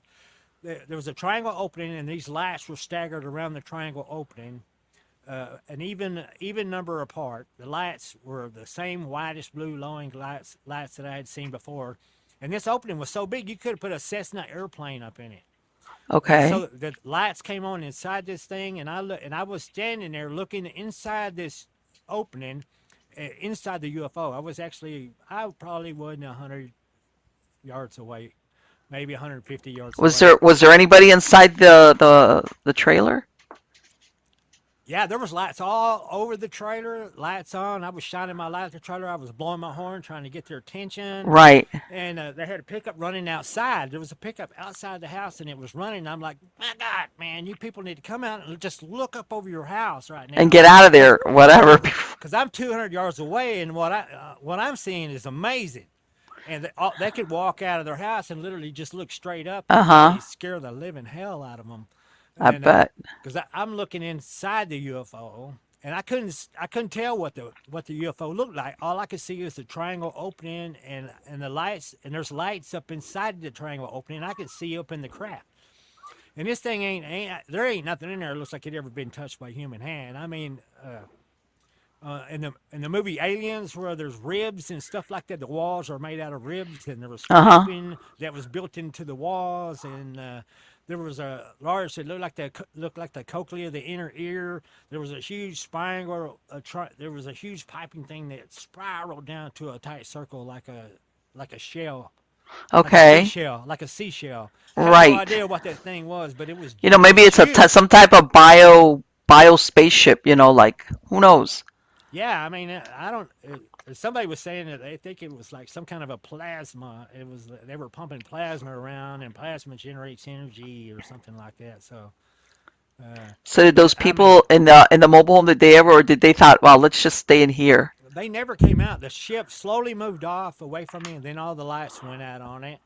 And I was thinking about driving my truck down their driveway, but I got a big old truck, and there's no place to turn it around down there, and I didn't want to get stuck, down there, Right. And I'm thinking, my God, I don't know these people. I couldn't get their attention. They wouldn't come out of the house. I went back a week or so later and talked to the lady that lived there, Okay. and she said they don't know anything happened like that. They wouldn't know where anything like that happened. But they said their grandmother that used to live in a bedroom that was facing the field. She said the lights would come and see her. The lights would come across the field and come right up to her window and see her. She And they said the just light, never, they and couldn't make head or tails of it. they thought she's old and she's getting kind of crazy, and they never paid a whole lot of a mention to it. But she goes, the lights came across the field, came right to my window and see me again last night, and it just fields outside of her window. There was not even roads and roads So or what anything in the happened distance. after that? And that's really interesting because it makes you think that these people, did they do something to their memory, like something, because this sounds like pretty difficult to overlook that you've got like something over your house. Yeah, and it was like something was definitely going on there, and I'm thinking that there was probably another craft that fits up into the bottom of this UFO. Mm-hmm. It's probably a triangle craft, and because that it's just a huge opening in the bottom of this UFO, and I mean it's a big opening. I mean it was so big you could put a Cessna airplane up in Yeah, there, maybe it was like a docking and station that it yeah, could. so it was like there was another craft somewhere that probably they're waiting on to come dock with it, and then take off together, so. So what happens here? You're thinking, And oh, I was really wanting to get a picture of this because this would have been the best picture I could have taken. And I'm sitting there pushing my camera says memory full, memory full, memory full. I'd already taken so many pictures oh, you used and up your video. memory. Oh, that video, yeah. And I was thinking maybe I could delete something, but if I delete something, I might delete something important. And I'm like, oh man, this is, you know, I mean, this So has let me been a ask you, long time. is this that where you saw this? Was this close to the area where you had seen the ships the year before, or were they totally separate areas, like far away? Pretty close to the same. Yeah, it's Okay, probably not that far away. I mean, within 60 miles. You know, okay, and the town of Stephenville is not far away either. You know, Stephenville, Texas, had a huge sighting. You know, so all that's right. yeah, that's not that far away either. That's probably within 80 miles of there. So this is So right it, down. yeah, it's the same general area, more or Yeah, less. yeah. That's so interesting that apparently that there was something about that area that got their attention. But I mean, all the pictures I've taken, you can go to the Google Images and type in Ronny Dawson UFO pictures, and all the pictures that I've taken will pop up on that thing. And there's some amazing pictures, man. I mean, there's some of that big craft that I took. Uh, I mean, I analyzed that thing for years. We use different kind of software, and I'm not trying to fake it or not trying. Mm-hmm. I just want to visually enhance it. I want to see everything I could possibly see. And and at first it was terrible because when I mean Windows Movie Maker was about all you could out there, and it was like Right. Yes. Yeah. Right. Back then, you're right. That's what they had. 15. Yeah. I had 15 seconds of footage, and I could only get 7 frames out of that. You know about and I'm going through the footage, and none of the 7 frames are uh, are very clear because you're taking a picture of a moving object at night with a crappy phone. So, and but later on the software got better, and I got up to like 22 images for the 15 seconds, and some of those images were they just happened to catch that spot to where the camera's automatic zoom was where it needed to be, and the light was right, and I got a better look years after I caught the video than I had in years, because the software had got better. Right. Right. Right. Right. Yeah. That's the Yeah, thing. The and the then I started looking. megapixels and all that stuff. So I took some of the best pictures of it. I started looking at the surface of the alien craft, and I'm looking for machinery. I'm looking for alien architecture. I'm looking for building structures and stuff like that on this thing. And I'm thinking, all right, man, you know. And then I had this lady. I'd posted some of the videos on YouTube, and this lady goes, "Well, there's a weird looking creature right there," and she goes, and I'm going, "What? And what is she talking about?" Oh, And she saw something you. and she said there's a creature standing on the surface of this thing, and I'm going. I mean, I've been looking for alien architecture and stuff like that. I said, Uh man, huh. I said you're gonna have to circle it for me. Show me what you're seeing. And when she did circle it for me, I was like, holy crap, man, she ain't crazy. There is something odd looking there. It was a four-legged beast with horns on it, and this thing had to been huge. I mean, this thing had to be 20 feet long, man. Standing 10 feet up in the air, 10 feet tall, 20, 30 feet long. And man, I was like, whatever this thing is, it's huge. And it looked like a dog. It had legs like a dog, but it had horns on its head and a flat face. And my goodness, man, Let I me don't know see if what I it can. is, man. Hold on. I think that I found it. Hold on. Let me see if I can. Hold on a minute. Let me see if I can. er, And it's certainly not a great picture, but it is odd enough to make you scratch your head going out just a dadgum minute. That is, you know. And I started looking for some other stuff too, and then I found some other. I found that, man, there was like an insect looking creature Oh, that kept showing up, and I could scan through the frames and I could see this thing, and it was like it was moving up and down in the no, that's background, not. and I kept adjusting the light and trying to get a good view of it, and finally I got a pretty good enhanced view of this thing, and my God, this thing is it's got arms that come out of its back. It's got to be as tall as a telephone pole. It's got to be 30 to 40 feet tall, and it's got arms that come out of its back, and they're long arms, man. It almost looks like a T-Rex, except it's got arms that come out of its back, and they're Hold. huge, long arms, like spider Let's see. arms, man. Hold And on. I'm like, wow, that is nuts. That is crazy. And then there's a light source, and then you can even see the shadow of one of Hold on. one of its own arms cast a shadow across its body, uh, in accordance with the direction of the light shining on it. And I'm like, man, it's not a great picture, but it is certainly one of the Let me see oddest if I pictures can. that's ever been taken. I'm pretty sure. And Hold on. Let I me. mean, it's a picture of a UFO, and there's something on it that's that Let me nobody's see ever if I seen. can. I'm going to here. Come on. All right. Let me see if I can. Is that it? See, I'm not seeing it yet. Yeah, that's one of the creatures. That's one of the creatures on it, and I drew a rough sketch of it because I couldn't get a very good picture of it. So Mm-hmm.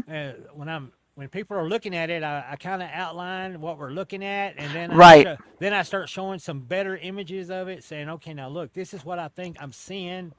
And because a lot of people, they look at it and say, well, I just don't see it. Well, I just don't see it. But when you sketch it out for them and then you show them the actual picture, and they're going, now hold on, man. You know, So that where does look was it like that what you you got sketched out.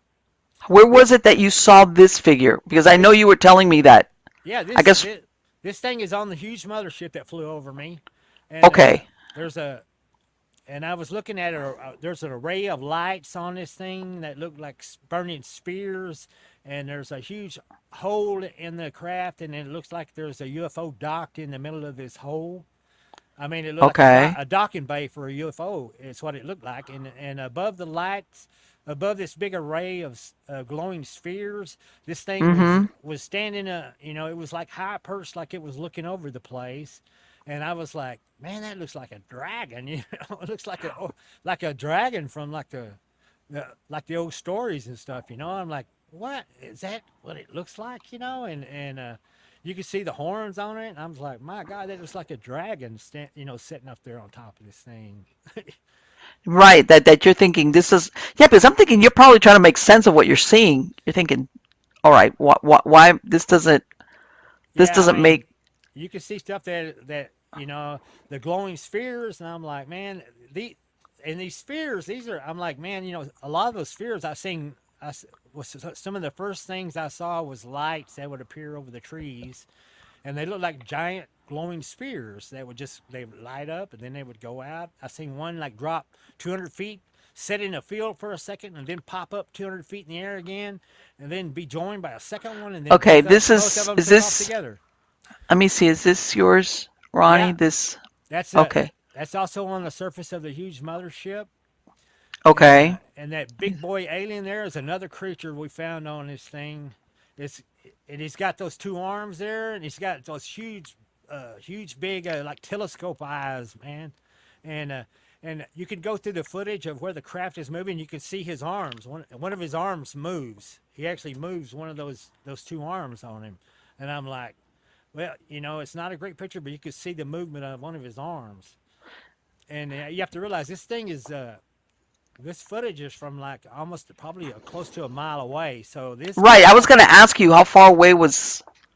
Yeah, like that, which it makes it difficult as yeah, far as the. yeah, that structure next to this guy is probably a two-story building. I mean, so this guy is huge. He's, and it was like, well, if a creature was that big, he would have to sit on the surface of this craft. He's too big to go anywhere else. Which wow, that's And I didn't that mean, wig you out? I would have been wigged out. I'd have been like, I'm seeing, not only am I seeing a spaceship, I'm seeing that on the spaceship. I'd have been like, huh? yeah, this is I guarantee this is absolutely a UFO, and there's stuff on this thing that you can't explain, and that's the kind of stuff you're going to see if this is real UFO. Well, I know this is a real UFO, and this is the kind of stuff we're seeing on it, stuff that you really can't explain, or how can it be there? Why would it be there? But that is not any kind of a creature that exists here on our planet, you know. And this thing is Right, huge. right. This is like, And look at that's what the I'm saying. eyes You on that you thing. saw this and you were trying to like, when you try to make things look like what you know, Yeah, but yeah. And and this thing is moving pretty quick through the sky, and one of the frames of the video, you can actually see it's almost like he has fat on his arm and it's rippling because of the wind turbulence. So it's like okay. he's getting some effects of the wind coming across the top of the ship or something. And And I'm like, my God, it'd be like those guys are sitting on the wing of a 747 jet. They're sitting right out there in the open, you know, and Okay. this thing is zipping around in the sky, and I'm like, my God, and these guys are sitting right on the top of it. Let me ask you, did you ever think that the ones that went to your house, that they were like, I don't want to say the butlers, but when you send, like, obviously they're aliens, but when you send the grunts to do the work, do you think that Yeah, they might have been that? yeah, that's exactly what I think they were. I think they were well suited for the task. Right, like I think small, like, they're subservient to something else, and they mm-hmm. had their job, and they're probably designed well to do it. So they were like a little recon team. You know, Yes, and like I said, I've seen there's a whole bunch of different ET, and I've been showing everybody in the world these pictures, and I think I think it's in 2017. I went to the Russell UFO conference, and I talked to Don Schmidt. I showed Don Schmidt the pictures. He said, "Man, we got to go show these to my buddy over here." He walked me over to a guy named Stanton Freeman. I'd never heard of him or knew him or anything like that. right. And he showed Stanton the pictures, and he said, "Boy, that is weird, you know." And they were asking me asking me some questions and stuff like that. And I was like, I said, "Now," I said, "Well, let me say something." I said, if I ever get the chance to talk to these guys, what should Right. I? I'm just an old truck driver with a high school education. I said, I need some of you guys that are a little bit smarter than me to tell me what should I ask these guys. What should I say to these guys? Well, Don Schmidt said, well, ask them how they got here. And Stanton said, he said, no. He said, tell them to show you how they got here. And I'm going, Oh, well, okay, yeah, sometimes you got to be careful what you ask for, kind of deal. Like, yeah. And this how is about a this one, Ronnie? This looks like I'm trying to find some of these. yeah, Says this is something. a that's the craft that first approached me in the area, Okay. and uh, and like I said, it sent me. I seen it, and then it disappeared, and then it reappeared, and then it reappeared over the field, and it started moving at me, and it moved over this tree right here, Mm-hmm. in the dark picture it's the tree is actually lit up from the UFO lights, Okay. Okay.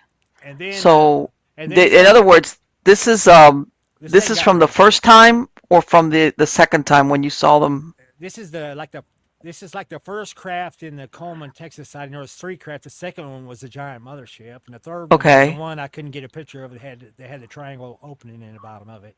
This is the first one. It came right over the top of me and scared me to death. My knees were shaking so bad I wanted to run for my life, but I couldn't hardly even pull off a walk. This thing Okay. was out over the field, and then it just started moving at me. And I mean, I could look straight over my head. I could see the disc blocking out the stars overhead as it was moving over me. And then a huge light came on in the compartment underneath it, and there was something in the head and shoulders looking out at me. And I actually got a picture of it. I was shaking. I was so scared, man. I took a picture of this thing, and I guarantee that whatever is inside that compartment looking out at me is an alien. It's absolutely Okay. ET. And actually, I think it's the same alien. They actually came and visited me. I had a first encounter where they actually came and talked to me in August of 2017, and I think one of them is in that picture. It was Now let me ask you that. Well, that was going to be my next question. Here, they came and they ransacked your house. A year later, you have this mothership sighting. Then what happened? Did they ever come back to see you? Like, we were oh, seeing some anomalies around the house. I mean, it was like ghost-like anomalies that we were catching on film and we were seeing with our naked eyes. like what? And like one time I was in my bedroom and I was laying in bed and I was waiting on my wife was giving the kids the go to bed Mm-hmm. orders, and she said I'll be back in just a minute. So the bedroom light is on. It's very bright in the bedroom. And I'm laying in bed waiting for my wife to come back in so we can go to sleep. And I'm laying there in bed. I'm closing my eyes so the light won't shine in my eyes. I open my eyes back up, and I noticed there's this huge cloud of smoke hanging over the bed. And I'm thinking, oh man, if somebody burned something in the kitchen, the kitchen's next to our bedroom because I don't smell Right. anything. But there's this huge smoke that's hovering above my king size bed. It's probably the size of the king size bed, and hovering in the air, a few feet over my head, and I'm going, "Is that smoke? Somebody burn something? I don't smell anything, but I could see this. I could see this big old cloud of smoke."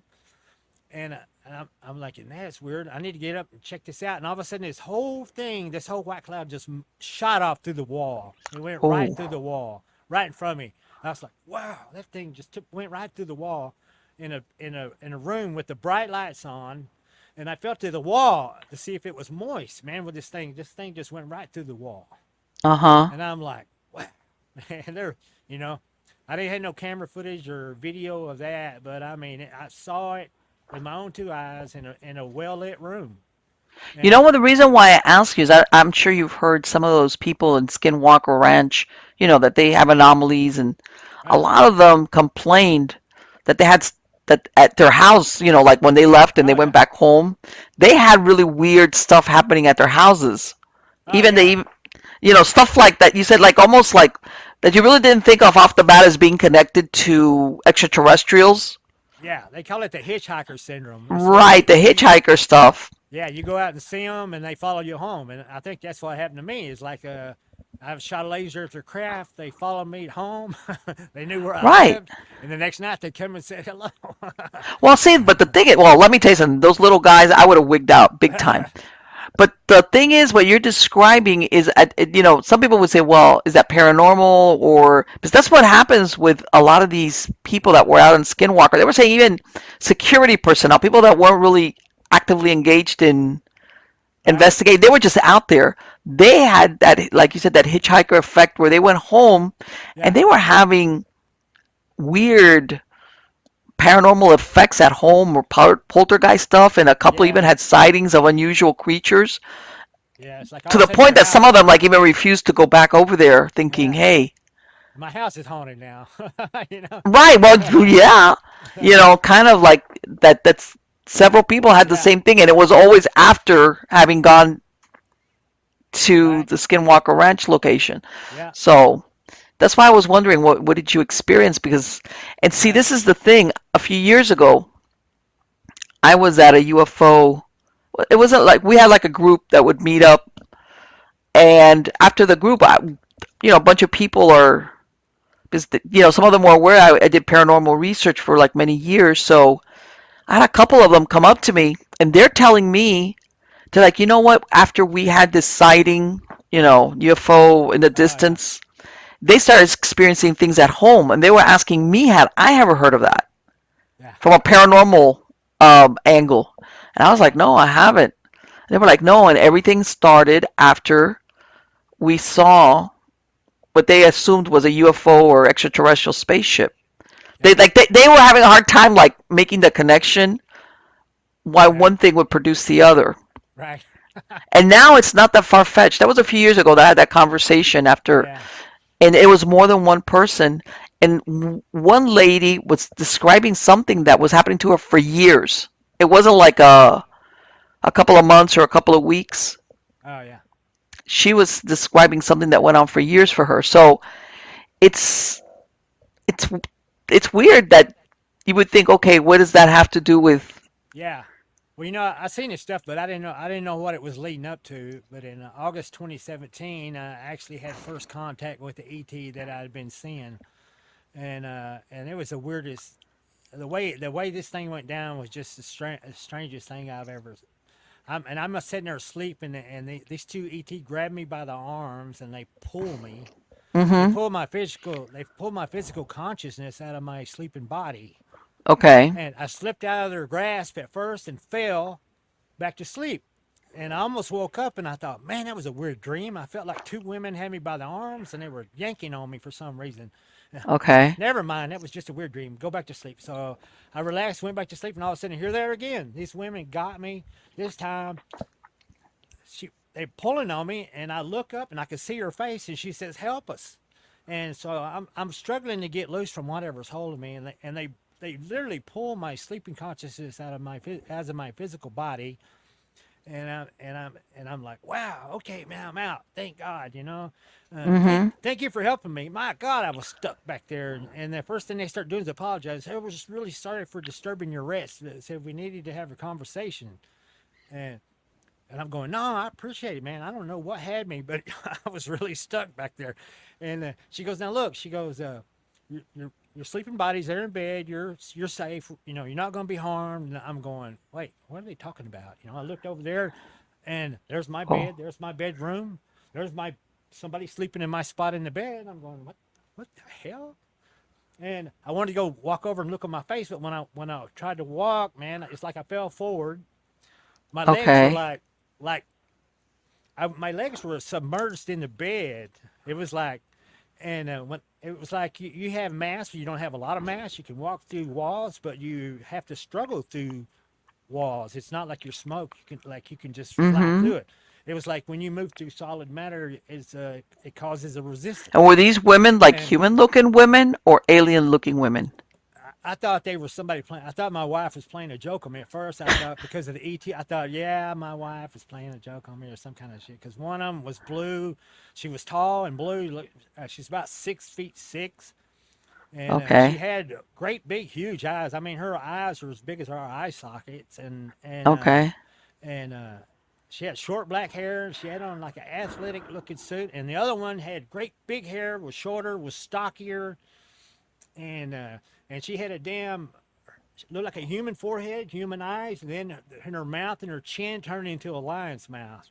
And she even had Wow. whiskers coming out of her top lip that were like trimmed off. And and I Hybrid. thought, man, if this is a costume, it's a damn good one. You know, it's It's like, like, wow.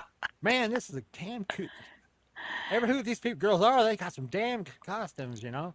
And they said, oh, she said we're here from a different world, and we're investigating your world, and we've seen you, and we need to have a conversation with you. And I'm thinking, oh, your sleeping body's there. We're not going to harm you. You're going to be all right. And I'm like looking around. I'm trying to take all this in, and uh, and she said, look, you can move through solid matter here. And when I tried to walk and look at the body sleeping in my bed to make sure it was me, I fell forward. I put my hand on my sleeping body and I caught myself on my own leg, and then all of a sudden my hand went through my leg, like I broke the bone. It felt like I broke the bone, and I could feel the mattress underneath my leg, like my hand went up Okay. into the mattress through my leg, and I pulled my hand back up, and I was freaking out, going, "Oh my god!" And they walked me out of the bed. They said, "No, you're fine. Look, you can move to solid matter here." And they walked me out of the bed, and I'm going, all right, you can move to solid matter here. And this is a place where the people of your world and the people of our world are going to meet. And she said, now, okay, now put your hand on her face. She had me put the hand on the one TT's face. And she said, okay, now to push. And I started pushing and I could feel her hair. I could feel her skin. And my hand started going in her head. And I could feel like her brain matter. And it felt wet. And I, Uh, and I pulled my hand back out like it was gross, like my hand should have been yeah. wet, but my hand was dry. It felt wet, Okay. but it wasn't wet at all. And she goes, she said, I just want to show you that, you can move through solid matter here. And this is a place where people of your world and the people of our world are going to meet because we're safe from bacterial and viral harm and physical danger. And I'm going, oh, okay. I said, yeah. I said a gun wouldn't even work here. And they kind of looked at each other like, um, you know, can we tell him or not? And they said, Right. well, we have weapons that work. Right. Yeah. Like, And I'm yeah. going, they act like they really weren't supposed to say anything about that. Like, hey, we have weapons that can work here. Uh-huh. And I'm going, oh okay, you know. And then they said they give me kind of a brief history. They said we discovered your world in the late part of the 40s. They said your nuclear testing sent light and radiation off our planet, the Blue Lady's planet. And she said we'd been attacked before. We'd been in an interstellar war with some creatures, and it freaked us out. And we thought we were getting ready to be attacked again. And they investigated where it came from, and they found our planet and our world. Okay. And they come here investigate. Not really, they didn't come here to make friends. They come here seeing if we were a staging area for an interdimensional attack that they had encountered previously. Okay. And so they come here very, concerned about exactly who we are and what this place is, and was it used for an interdimensional staging area for attack. And so they come here with, to find out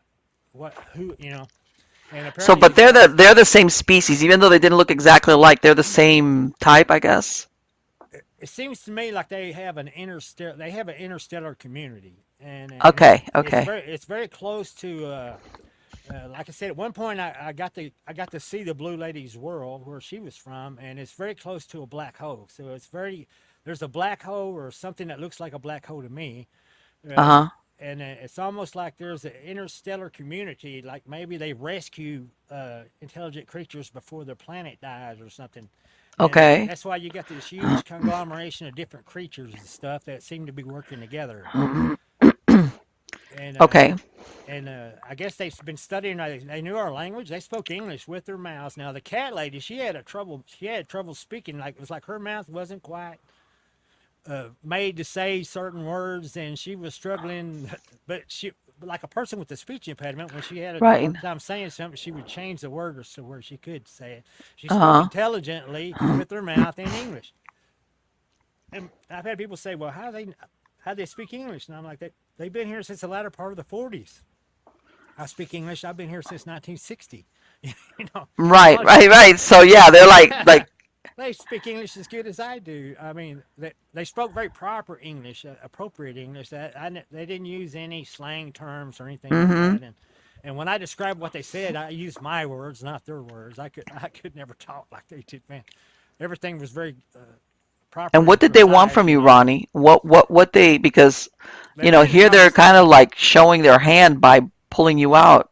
Yeah, they said that they've been observing the people of our world. That our world, just them observing our world, has already affected their world. They said some of our clothing on our world has become popular on the Blue Lady's world, Wow. to the frustration of the man. She said they had ritualistic clothing, but they didn't have everyday clothing that they wear all the time like we do, and they fell in love with some of her stuff. She's wearing yoga pants. And she Okay. said yoga pants so soft. It's like That's so she said, interesting. and the other one had blue jeans on and a white blouse, and Okay. the cat lady had blue jeans and a white blouse on, and it's like some of your clothing has became popular in the world, much to the dismay of the men who are not so fond of it because before they can have intercourse, they have to wait for the woman to disrobe now. So Right. So it's like, yeah, man, the that's like women the women are digging our clothing, but the men not so much. It doesn't seem like anyway. so do they what are their plans? I mean, obviously by now we're not a staging area, I guess then, right? Is that what it is? And Uh, they never did get the I never did get the final verdict on that. But you think about the pyramids, maybe it was a staging area because the Blue Lady's world was attacked. One third of her world was destroyed with one shot, wow. and they used that as a demonstration that without provocation, without warning, to show the rest of the interstellar community, we will do this to everyone's world if you don't do what we said. And she likened them to our fallen angels. I guess somewhere they read our literature about the fallen angels, and they said they think these guys sound a lot like what we describe as the fallen angels. And Wow. as far as they're concerned, they're still at war with them. They thought it didn't sound like and they were smart. I mean, they're interstellar travelers, but these guys were interdimensional. I mean, they could show up Okay. without warning. These guys were interstellar. They were intelligent, but they did not have the interdimensional technicality that the other ones had. And she said that we thought they would come and take some resources or whatever they wanted. And they said they realized fairly quickly that they'd rather die fighting these guys than live under them. And they're very That bad, intelligent. huh? Yeah, very bad. And she likened them to our fallen angels. And anyway, they thought they were immortal. They couldn't kill them because they were able to control the amount of mass. They could control the mass where a bullet would pass right through them and wouldn't hurt them. So, and they said they finally, they finally found a way to kill one. They shot his ship down. They killed him, and they said it's an intergalactic tourism spot now. And they're and Here? they're in their community. In their community, everybody from all the planets travels to Okay. see this creature they killed. And Oh, wow. Okay. yeah, So in other words, that's like their what Grand Canyon. Yeah, it's like, come on, man, let's but go can you look. imagine that? Think about it. Once, what is it? What is it? If it can bleed, it can be killed, kind of thing. Yeah, So I guess. and they were excited, and they set up defensive measures. And I said, look, y'all don't need to be talking to me to be talking to somebody in the government. And they said, yeah, we intend on talking to your government, and we're going to tell them that if their nuclear testing sets off our defensive countermeasures, it's probably going to be very bad for your world. And she said, but we're not willing to take them down. She said, so if your nuclear testing sets off our defensive countermeasures, it could be very bad for you.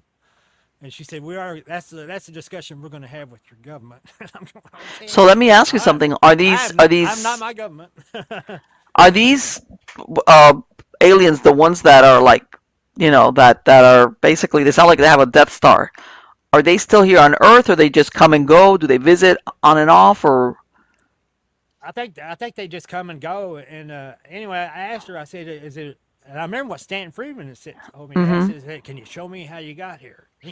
Can you show me how you got here? And they act like, man, we're kind of busy. You know, we kind of Right. got some stuff we need to do. And they said, yeah. They said, look, we really need to get a genetic sample from you. And I'm going, oh crap. I said, she goes, but yeah, we could show you how we got here. She said, you could see my world. And I said, really? I said, okay. And she said, all you have to do is walk through this wall. And I'm going, just walk through my wall in my bedroom. And yeah, just walk through it. And I go over there where there's a glass pitcher on the wall, and it's hit me right in the face. And I'm going, man, this thing's going to cut. It's going to cut my face. I'm going very slow. And she's going, you can move to solid matter. Just go, you know. And now they're Uh-huh. frustrated. They're like, go on, just go. You'll be all right. It's not gonna hurt you. And Yeah, as I was moving through the wall, I could feel the yeah, sheetrock so going that's the through my. thing, that it's difficult to like think of that you can go through walls. I could It's feel the glass going through my brain and my eyes and my face, and the sheetrock of the wall was going through my stomach, and it didn't hurt, but it felt very weird. It's just uncomfortable feeling, and and I think there might have been some miscommunication because I think they wanted me to look through the wall, but I took it that they wanted me to walk through the wall, and okay. I took one more big step to get out of this thing because it felt weird, and I stepped right into outer space. I mean, I was floating in zero gravity. Okay. I was in some. I don't even know if this is an interdimensional world or if this is. I don't know where this place was at, but I mean, I was floating in zero gravity. I didn't need oxygen to breathe. I wasn't cold, but I was in zero gravity, and I was doing this slow forward head flip, like because I had walked out. I was moving, so I just kept Uh-huh. moving, and I'm going, oh man, and I'm looking, and there's a planet right off to my left, and it had like three major continents. It had really thin oceans. I mean, they weren't vast, wide oceans. They were very thin oceans in between the continents. It was like three major continents I could see. The planet didn't look all that big, and and the oceans were very thin. I could see the north and south poles of it. So what did you step through, a portal of some type then? Well, I was. And I looked. I could see the black hole in the sky, and their sky. You could see this black hole with all the worlds being trapped. Just hundreds of thousands of stars being sucked into this thing in clear view of their sky. And I could Okay. see that planet over there, and I could see a moon. There's this rocky moon went floating between me and the planet, and it almost looked like Phobos, that moon that's around Mars. It looked like a solid, ugly piece of rock that just went Mm-hmm. floating between me and the planet. And I started doing this head flip. Now I'm going upside down. I'm going, oh my God. But I was thinking, okay, I'm coming back to whatever I just walked out of. So now I'm going to be able to look at what I just came out of. So when I was coming back up, I was looking. This is a black box floating in outer space. There ain't any lights. I didn't see any lights on it. I didn't see anything to indicate that it had any kind of technology built onto it. Just a solid crystalline black box floating in outer space. Somehow inside that thing was my bedroom, and outside that thing was wherever the hell this is at. That is, what a mind bender.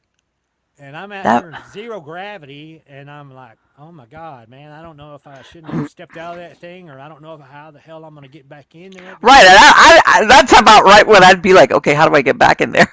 I'm like, oh shit. Well, I'm taking everything in. I'm going, okay, this is all important. Take in everything. So I was trying to take in everything I could see. Lots of planets around there.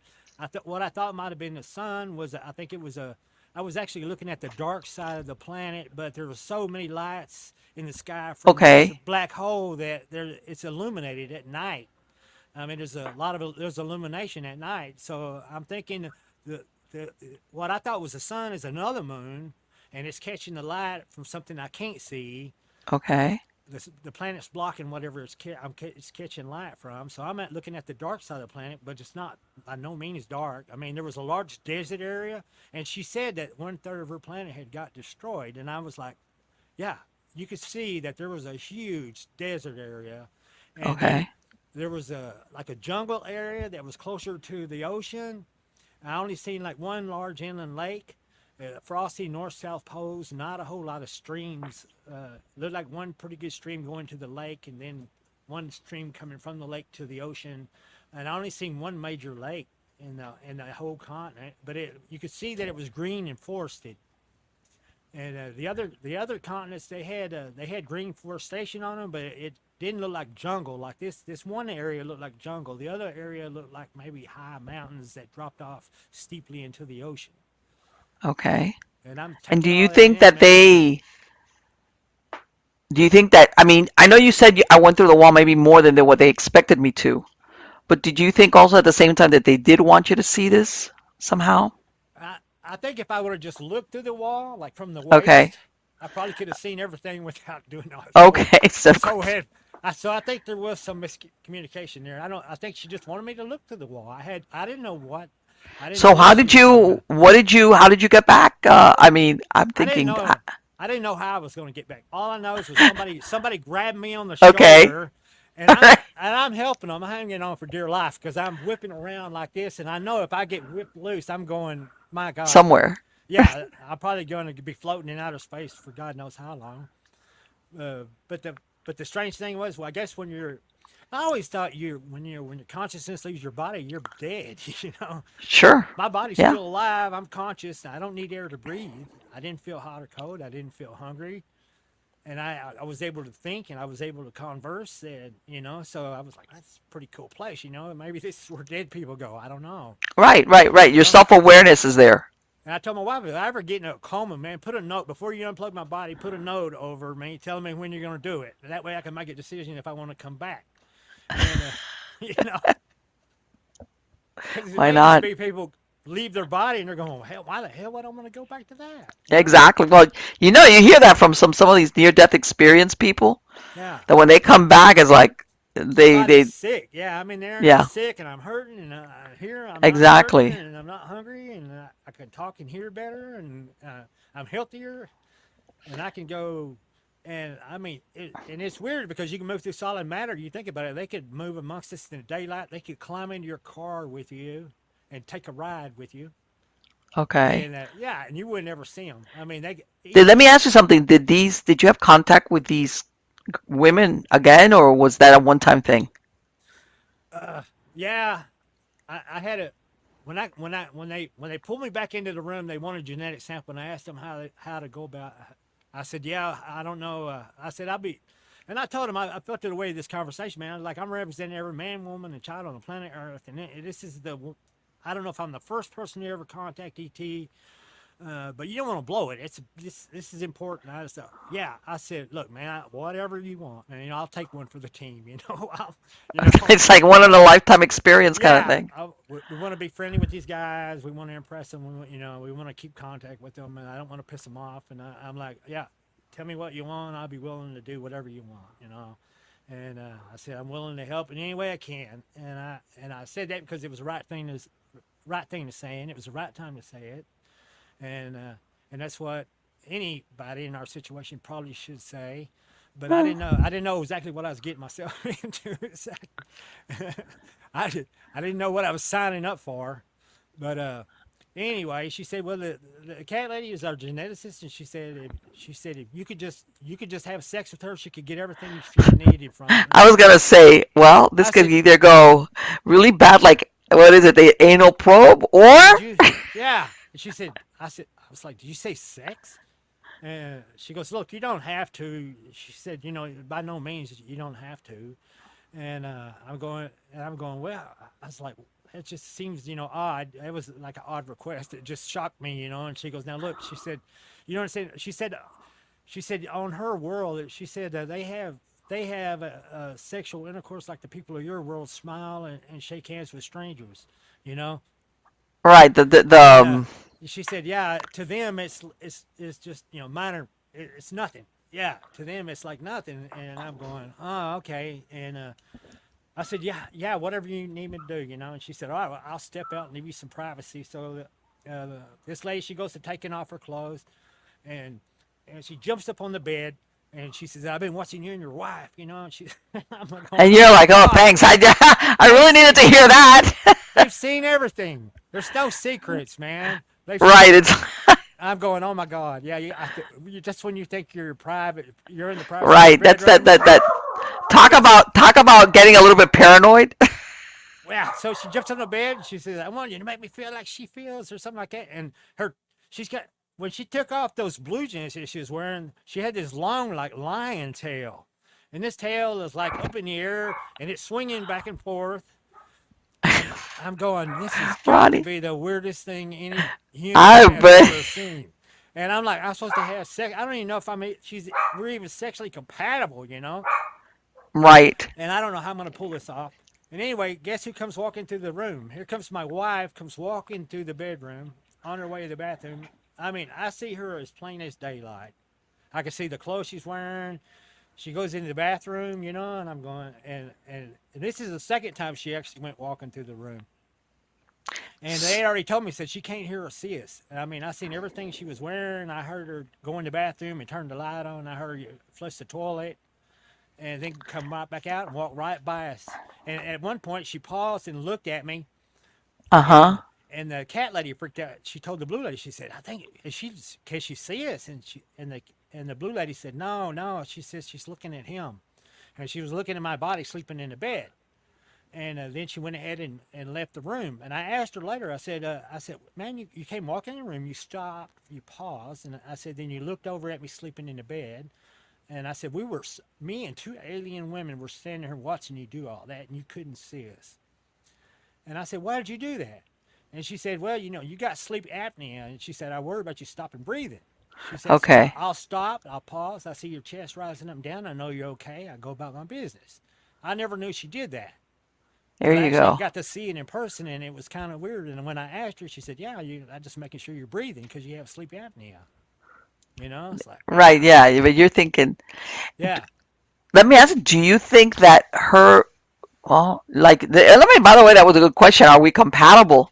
Do you think also they were trying to do some type of hybrid kind of deal? Oh, they are. Trust me. I found that the hard way, and my second encounter was also a sexual encounter, and when they got the genetic sample from me, and she said, you know, save some for the clone project or whatever, and I'm going, oh crap, they're going to clone me or whatever, you know. And I told Right. them, I said, look, there's way better genetic samples on this planet than me. I said, trust me, my only thing my family's got to donate to the genetic pod is we got bad teeth, bad toes, and a propensity for violence, you know.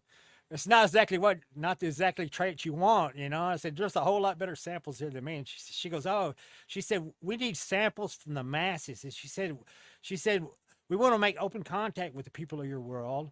And we want to ask you if you think they'd be willing to donate large quantities of genetic materials if we make open friendly contact. I'm going, yeah, I believe they would. I said, if you have open friendly contact with our people of our world, they'd be glad to give you all the genetic samples you need. In other words, they're trying to get like a sampling of a wide. Yeah, wide sampling of the whole species of us apparently, and from putting two and two together, I kind of think they're working on some interdimensional travelism where they can't make a clone of me and keep it on another world because they did make a clone of me and it is on another world and it went and 20 they actually put me in 2020 February 2020 they put me in it. They took my consciousness and put me in Like it an and made it a avatar kind clone. of thing? Yeah, yeah. Okay. It felt like my body, but then I found out that it wouldn't because they had augmented a 17-inch penis on this thing. Oh my God. And when I saw that, I realized it ain't me. You know, I was like, okay, this is not me. So Yeah, and it was better interact with the female cat ladies because apparently they're having some kind of reproductive issues. And well, I've they heard of they that part of their thing with the hybridization is yeah. because they want our genetic material because theirs is kind of kaput, like not good anymore. Yeah, but they had a young female cat lady volunteer. She looked just like the other one, but the other one had tan hair. This one had white hair, but they had the same black stripes all down their body, all the way down to their feet and all the way up their backs and stuff. And and her whiskers, she didn't have her whiskers trimmed. They were long. They hung way down, Let me ask you, And do these do the clone? I guess this is. Do the clones do they have any consciousness? Because here you are, they're inserting your consciousness into this clone body. yeah, so and it makes me wonder. There's a lot of questions I don't know about the clones. Now it's like, what if I die here? If I die here, does my Right. consciousness automatically go into the clone because it is like version 2 of me? Yeah, that's And a good and I question. and I've heard that from other people who claim to be like alien clones, that yeah, they do that so that they will have eternal life. Like, you can die if I die, but as long as you got a clone, your body can go into it, and that's why you want to have a clone. It's that Oh, you but don't well, die. and then now this is the thing, though. I guess my question is, like the Frankenstein monster, does that clone body have already a consciousness when they produce it? How's that? I don't know. That's the thing that you're thinking. You Okay, know? you're going to be taking up if you go, let's say your self awareness, your consciousness goes to that body. Is there Yeah, somebody in there already? yeah. Like, did he put his consciousness in me? While I was at home Yeah, like sleeping. that vice. Yeah, they. Maybe it swapped. Did we That's swap, interesting. or is he in there with me, or what? So I don't know. That's interesting. Like that. That's like okay, because because you're thinking if they're But producing, if they're cloning it and they're growing to a yeah, basically an adult yeah. for whatever purpose, you're thinking okay, it's got to have some type of Yeah, consciousness. but the reason they put me on the in February 2020, they put me on the alien planet. They wanted It was a function test for the alien penile that they had augmented onto this clone body, and it had never been tested yet. They had a female volunteer. They decided that they would transfer me into the body for whatever reason, and basically I had to go into like a surgical tent and then I had to walk through this. There was a pressure like wall.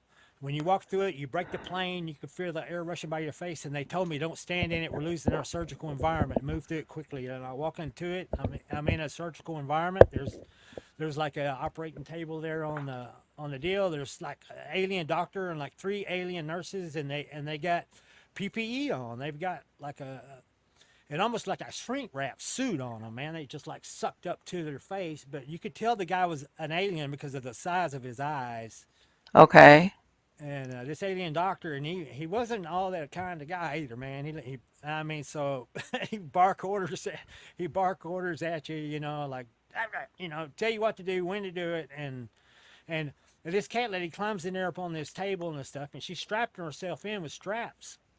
And Okay. they said it's for your protection, make sure you don't get injured, And I'm like, okay, it probably, yeah, when when they actually reproduce in the wild, probably it's pretty Right. way better than That's what that. I'm Yeah, thinking is like, yeah, to you, yeah. It's yeah. So you know what? When they're saying stuff like for your own protection, be like, what?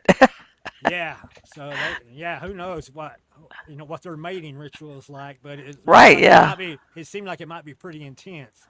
And so she strapped her own self in, so I knew she wasn't a prisoner because she did the straps on her feet, and the nurses did the straps on her wrist. And basically, I had to have sex with her right there in a surgery setting, right in front of the doctors and nurses, and the doctors barking instructions at me and everything, the whole So do time. you think? And I guess this is my question. Obviously, that you're genetically compatible because that's the thing.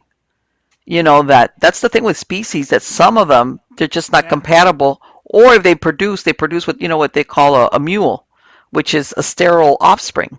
yeah. Did they ever tell you if that experiment was successful or what? I don't know, but I know it's after I walked out of the tent.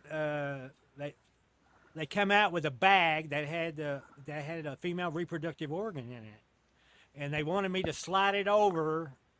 And to make the penis erect, she would spray this spray under my nose, and this thing would just stand up like a flagpole. It's like 17 inches long and not very big around, and just very Like a odd. pheromone kind of thing? Very, very odd. Yeah, very odd looking thing, and it would just stand up like a flagpole. And they wanted me to thread female reproductive organ over it to make sure it would reach the hole.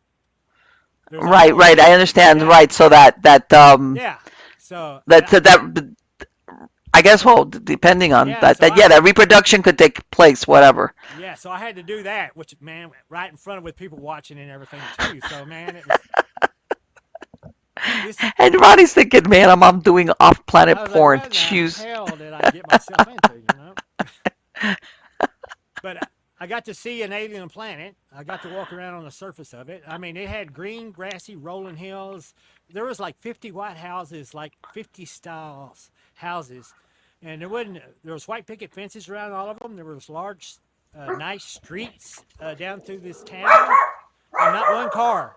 I didn't see one car anywhere, and didn't see around any of the houses. Didn't see any personal items. And so I don't know if people had lived there or if people were planning on living there, but these houses they were definitely like 50 styles houses. They had like porches that were built under the primary portion of the roof. We don't do that anymore. We build like a deck around the exterior house, and we utilize the whole roof space for the house itself. But Right, you know, exactly. So you this got was like, in other words, you're thinking what they were copying architecture from way back then, or what? yeah, and God only knows what this place is, but I mean, and I met another contactee there from South Africa, and Oh, wow. and and they said, he said, meet Ronny Dawson. He said, I'm familiar with Ronny Dawson, and that cat lady said, no, she said, the Ronny Dawson from back there, and he goes, oh. Oh, then he got excited, like he knew Ronny Dawson clone, but he had never met me, The Ronny. original Yeah, Ronnie. the original Ronnie. He said, "Oh my God, man!" He said, "First trip." He said, "First trip." And I said, "Yeah." I said, "Yeah, it is." And I said, And was he there for the same purpose? "Yeah." He said he was going to be the second one to. They said they were looking for alien contactees over the age of 55 that were having erectile dysfunction problems that were willing to have the procedure. So That's what here, and let me ask you, do you think that that's really interesting that they never followed up and they told you was it successful or not? It'd be like after all yeah, of this trouble. yeah. They got every time I meet these guys, people say, "Well, ask them this," and I'm like, "Oh, man, there really ain't a whole lot of time sitting around for conversation, man. These guys have an agenda, and it's like, boom, boom, boom. The doctor's waiting on Right. you in the tent. We have a volunteer, and you have an alien penis, and we need to go see if it functions."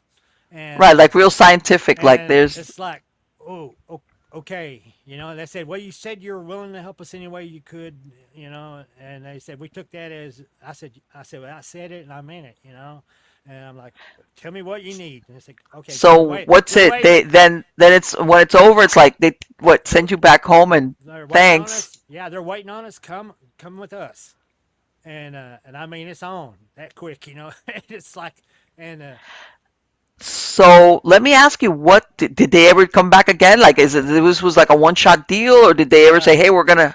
well, I came back out, and like I said, uh, and they wanted me to slide this reproductive organ up and down this thing, hoping that it would ejaculate again, so they could catch it in the bag that they were going to put it Right. in.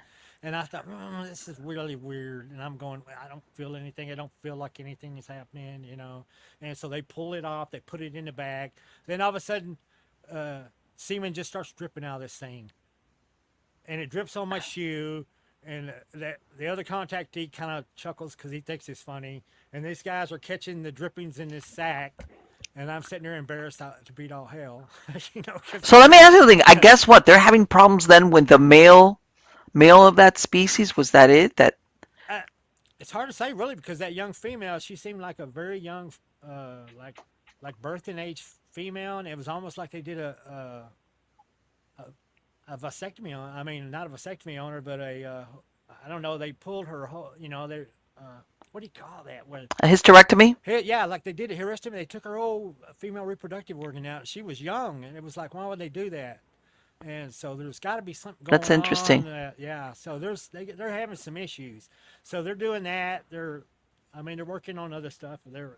And I think the reason there's need genetic samples from us, they're trying to make genetic clones where they can take our consciousness and put us in it. And instead of making they can't make a clone for 8 billion of us. So they want to make a clone that they can put my consciousness in, your consciousness in. Instead of making 8 billion clones, they can make one out of the large genetic sampling that they can put a consciousness from our world into. Or if you think about it, maybe, like you said, maybe their genetic material, genetically something happened that it's Yeah. not, and they're like, okay, if we could come up with a hybrid, maybe we could. Well, the reproduction thing seems to be a cat people thing. I don't think it really affecting the blue ladies people. Mm-hmm. I think it's more the cat people's thing. So they're trying to help the cat people at the same time. They're working on genetic cloning of us and transferring consciousnesses and and talking about open contact so that they can get the genetic material they need to maybe make a genetic clone that we can all transport back and forth into. And they said the people of their world demand to meet the people of our world. They want to meet us. And they said their science serves the wants and desires of their people, unlike our science, which it sounded like they were kind of giving me an assy. Serves desire for Uh-huh. money and profit.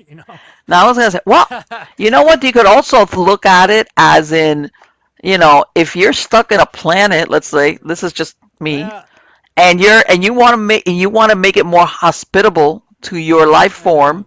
Maybe if you hybridize, Earth becomes more hospitable, depending. I well, don't know where they come yeah, from.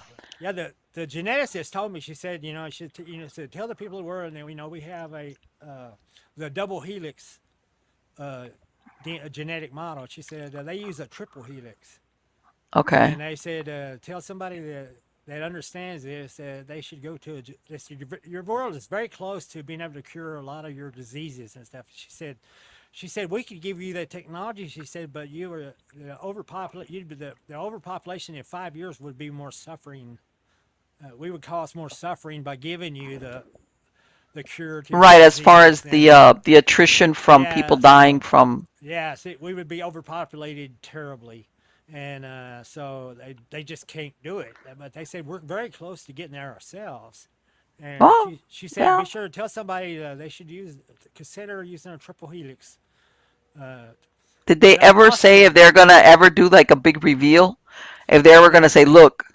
And the blue lady also told me a message, and she didn't tell me to keep it a secret, not to tell anyone. She said, "Tell the people of your world this," and this is what she told me to tell everyone, was that when it comes time for the people of our world to meet the people of their world, uh, that there be no physical contact without first making a request and getting a formal response. In other words, they don't want you grabbing them, hugging them, shaking their hand without asking. And the blue lady, she seemed very. At one point, I got very close to her face because I just wanted to look in her eye. Uh, Hmm. I wanted to see the color. I seen her eyes were very big, but I couldn't really get a good look at her eyeball. So I got really close to her, and it kind of freaked her out. And after that, she told me that. She said, tell the people of your world, no physical contact, without a request and permission given. So I was Well, like, all right, yeah, yeah. yeah, I can understand. And That's because it like, kind of freaked her out, like, oh, like, what are you doing? And the cat lady, she was all it. Hey, trust me, she's all about contact. But the blue lady, she's like, she didn't want no contact, right, right, right, right. It's almost like different cultures. You know how they have these And they're these from rules, different, like. yeah, they're from different worlds, and she said from her world, and she didn't say from my planet or her continent. She said from her world, they have sex like the people of your world, smile and shake hands, you know, Right, and then and this I'm other like, one is talking about body space. so that told me, yeah, okay, there's several different worlds, and plus I've seen all these different creatures, and you could tell they're probably from different worlds too. So, That is and the so and the interesting. fact that our planet is that close to a black hole, it almost makes me think that they're rescuing intelligent species before their planet gets destroyed. Right, they're trying to get them off before it gets Right. So yeah, if pulled into the somebody's black hole. yeah, yeah, before your planet gets torn apart, if you're intelligent and you're worthy of saving, maybe they save you. So because it seemed like those little guys that raided my house, they were subservient to something else, and the blue Mm-hmm. lady and the cat lady, they're definitely. I don't know if they're subservient to something else or not, but they seem like they could have, servants that would serve them. Right, right. They're not at the bottom of the totem pole, in other Right, words. right, yeah. That is so interesting. Ronnie, I want to thank you. This conversation is so interesting. I mean, that's like I'm gonna of everything that first encounter that you told me that you had, where you think your cat's dug a hole through the wood and you stuck your arm in there, I'd be like, oh, there's no way I'd do that. There's just no way I'd do that. And and at the same time, it almost sounds like you're always thinking that this thing was just all I'm gonna the most I'm gonna get out of this is just seeing some lights far away. Yeah, yeah. And this turned into. So, do you think that they're still what's the monitoring you or what? Uh, I think the ET bad guys have showed back up on the scene, and Uh huh. I was threatened 2 years ago to shut the hell up, and Really? yeah, and the doctor came and see me again, and the bad guy basically told me I'd be sick. I would get sick and when I was 63 and die when I was 65, and I would cause him no grief over anything I've said or done. So they basically said it'd be to my advantage to shut up. And the doctor came and see me, and he said, "Look," he said, "Yeah, you're going to get sick." And he said, "We can help you." He said, I'm going to have some kind of an embolism in my lung, and I guess a blood clot's going to travel into my heart." And they said they could stop it, and I was like, well, if they will, he didn't say if they would stop it or they could stop it, And I'm like, Right, right, right. so I'm like, okay, if I live past 65 years, okay, I'm fixing to turn 63 in November, so I'm probably going to get sick quick, according to the bad guy, and be dead by 65. So Oh, if I'm 66 years old and still alive, I probably should go have a CAT scan done and see if we got some alien technology in me. possibly. Who Right. knows? So that'd be the Who proof knows? that could be the proof of the story that I'm looking for. Sure, of The course. An undeniable implant, proof. a real good implant. Yeah. Yeah. All right, Ronnie, thank you so much. Let me ask you, are you working on anything? I'm going to put the link to your YouTube channel or wherever you want, but are you working on anything as far as I mean, videos or a yeah. book or anything? Now I've got the one book. It's a Ronny Dawson UFO story. It's on Barnes and Noble and Amazon. And like I said, I was a feature speaker at the 2021 UFO MegaCon. I was hoping I'd get some more speaker invitations to conferences and stuff, but I don't know, man. With all the David Grush stuff going on, Well, uh, you know what? They're I think a lot of the cons are coming back. yeah, People are, it's which is great. yeah, A they're lot of wanting the to talk stuff to is. they want to talk to researchers and military people. They're I don't understand that. the contactees aren't getting a lot of I don't understand that. To me, that doesn't make sense. Why they wouldn't of all the yeah, people that you would want to talk to, you would think yeah, it's like, speak to the contactee, the regular person. yeah. Yeah. Even Travis Walton ain't getting that many shows anymore. So I don't know. It's like they want to talk to researchers and TV Let me people. tell you something. I have my own theory on that, and it's like, man, all of a sudden you guys have spent all these years, all these decades, basically making ufologists look like they're kooks or like, and then all of a sudden they're all abductees or contactees, and they're going in, testifying in I know. Congress, and it's like, okay, what's up with this? That's weird. I'm, And you have and to they've really. got so many people, hundreds or thousands of I'm at people. I'm at these UFO conferences listening to these researchers talk about this and amazing man of that, and I'm like, I've had my alien penis in a. Right, like yeah, I've had the experience that this is You're not boring. like You're boring me to tears here. right, exactly.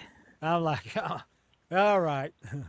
It's But you know what? Let's see what let's see what the let's see what happens, with this.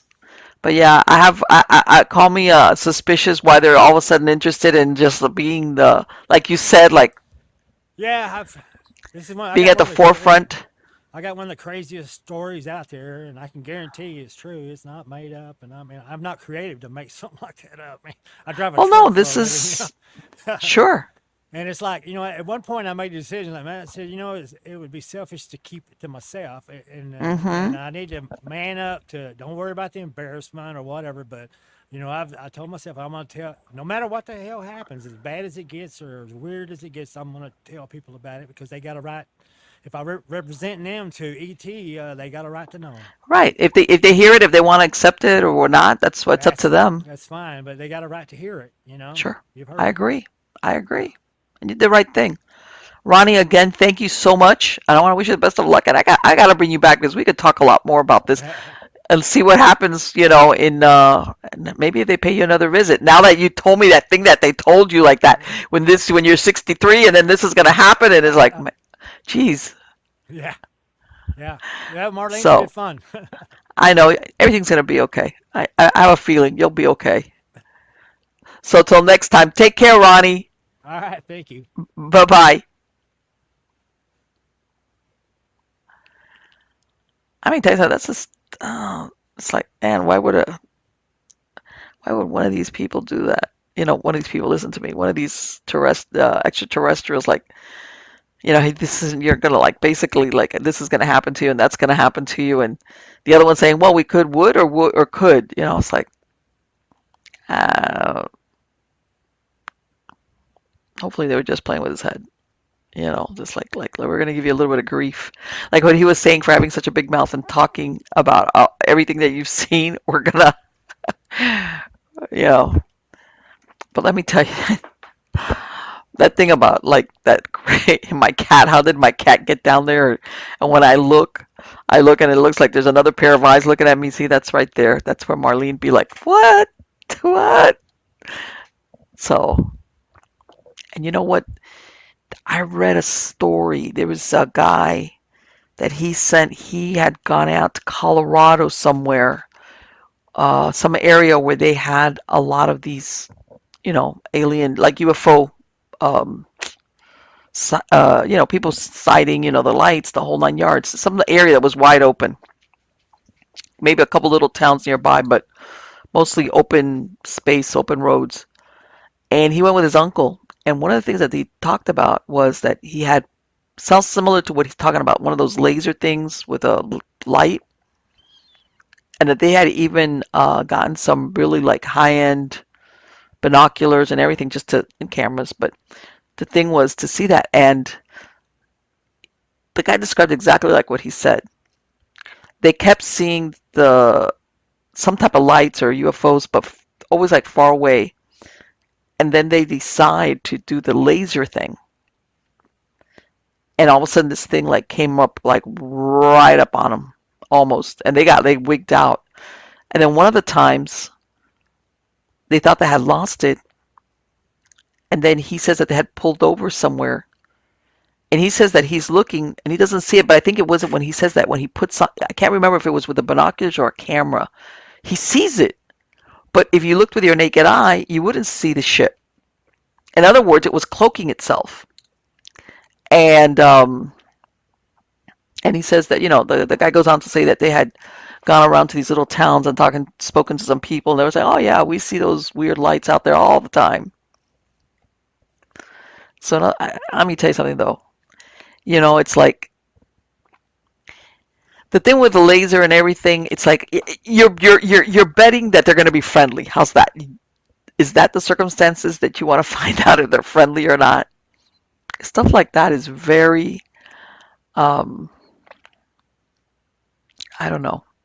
And also that thing that he was saying, like I couldn't move. You hear a lot of people what they call sleep paralysis, uh, whether it's extraterrestrial visitation or even the paranormal world, where people have that exact experience, like what he was describing, where they're aware, they're awake, they're conscious. It's not like but their bodies are totally paralyzed, and it takes a lot of effort to move them, and things like that is food for thought. Again, when um, he spoke about having all these weird things happening in his house, and again, this is like that hitchhiker effect that you hear about, the people that have been on the Skinwalker Ranch, whether they were involved directly with the research or not, just because, in other words, that just because they were on those grounds somehow or other, they brought something back home with them. And let me tell you something, from what I've read, I mean, some of the phenomena that they experienced at their homes was not pleasant. It wasn't like, oh, I heard something. Yeah, it was like, and some of them have seen like really pretty, what's the word I'm looking for? Horrible kind of like creatures. They've actually seen, not everybody, but I've heard that a couple of people have like had really bad, and some have not gone back because it's like, in other words, everything's happened and after being over there. So it's like, okay, that's the source of this. Take it for what it's worth. So very interesting, huh? Anyway, guys, I hope you enjoyed the show. I love speaking to Ronnie. Okay, God, let me tell you, wow. And don't forget to sign up for Substack, MiamiGhostChronicles.com or mpellicer.com. Again, on my Substack newsletter, I have information about shows, old shows, podcasts. And if you go to any of these sites, remember, you can listen to all the podcast versions of all the shows, either on your browser or if you download the MP3 file without commercial interruptions because you're downloading them directly from me. And like everything, I offer all the stuff I have for free. All right. Don't charge anything for whether it's Stories of the Supernatural, Nightshade Diary, uh, uh, Supernatural Story Time, you know, because honestly, I think that, and I've said this before, with all the crazy stuff that we have going on in our world, we need a little bit of escapism here and there, just to listen to stuff that's, hey, something different, something like what, something like, hey, I was made to give genetic material in a very unusual way. um, hello. Yeah, whatever. I mean, whatever. Uh, I think it's a good way to help us move forward every day, coping. And like I said, you can either believe it, disbelieve it, or go, what? So, but again, come back. I have so many good guests lined up. And like you could tell, even though I already got my Halloween t-shirt on. So even though it's still a little bit off, I'm I'm getting ready. So, till next time, thank you, and you are all wonderful.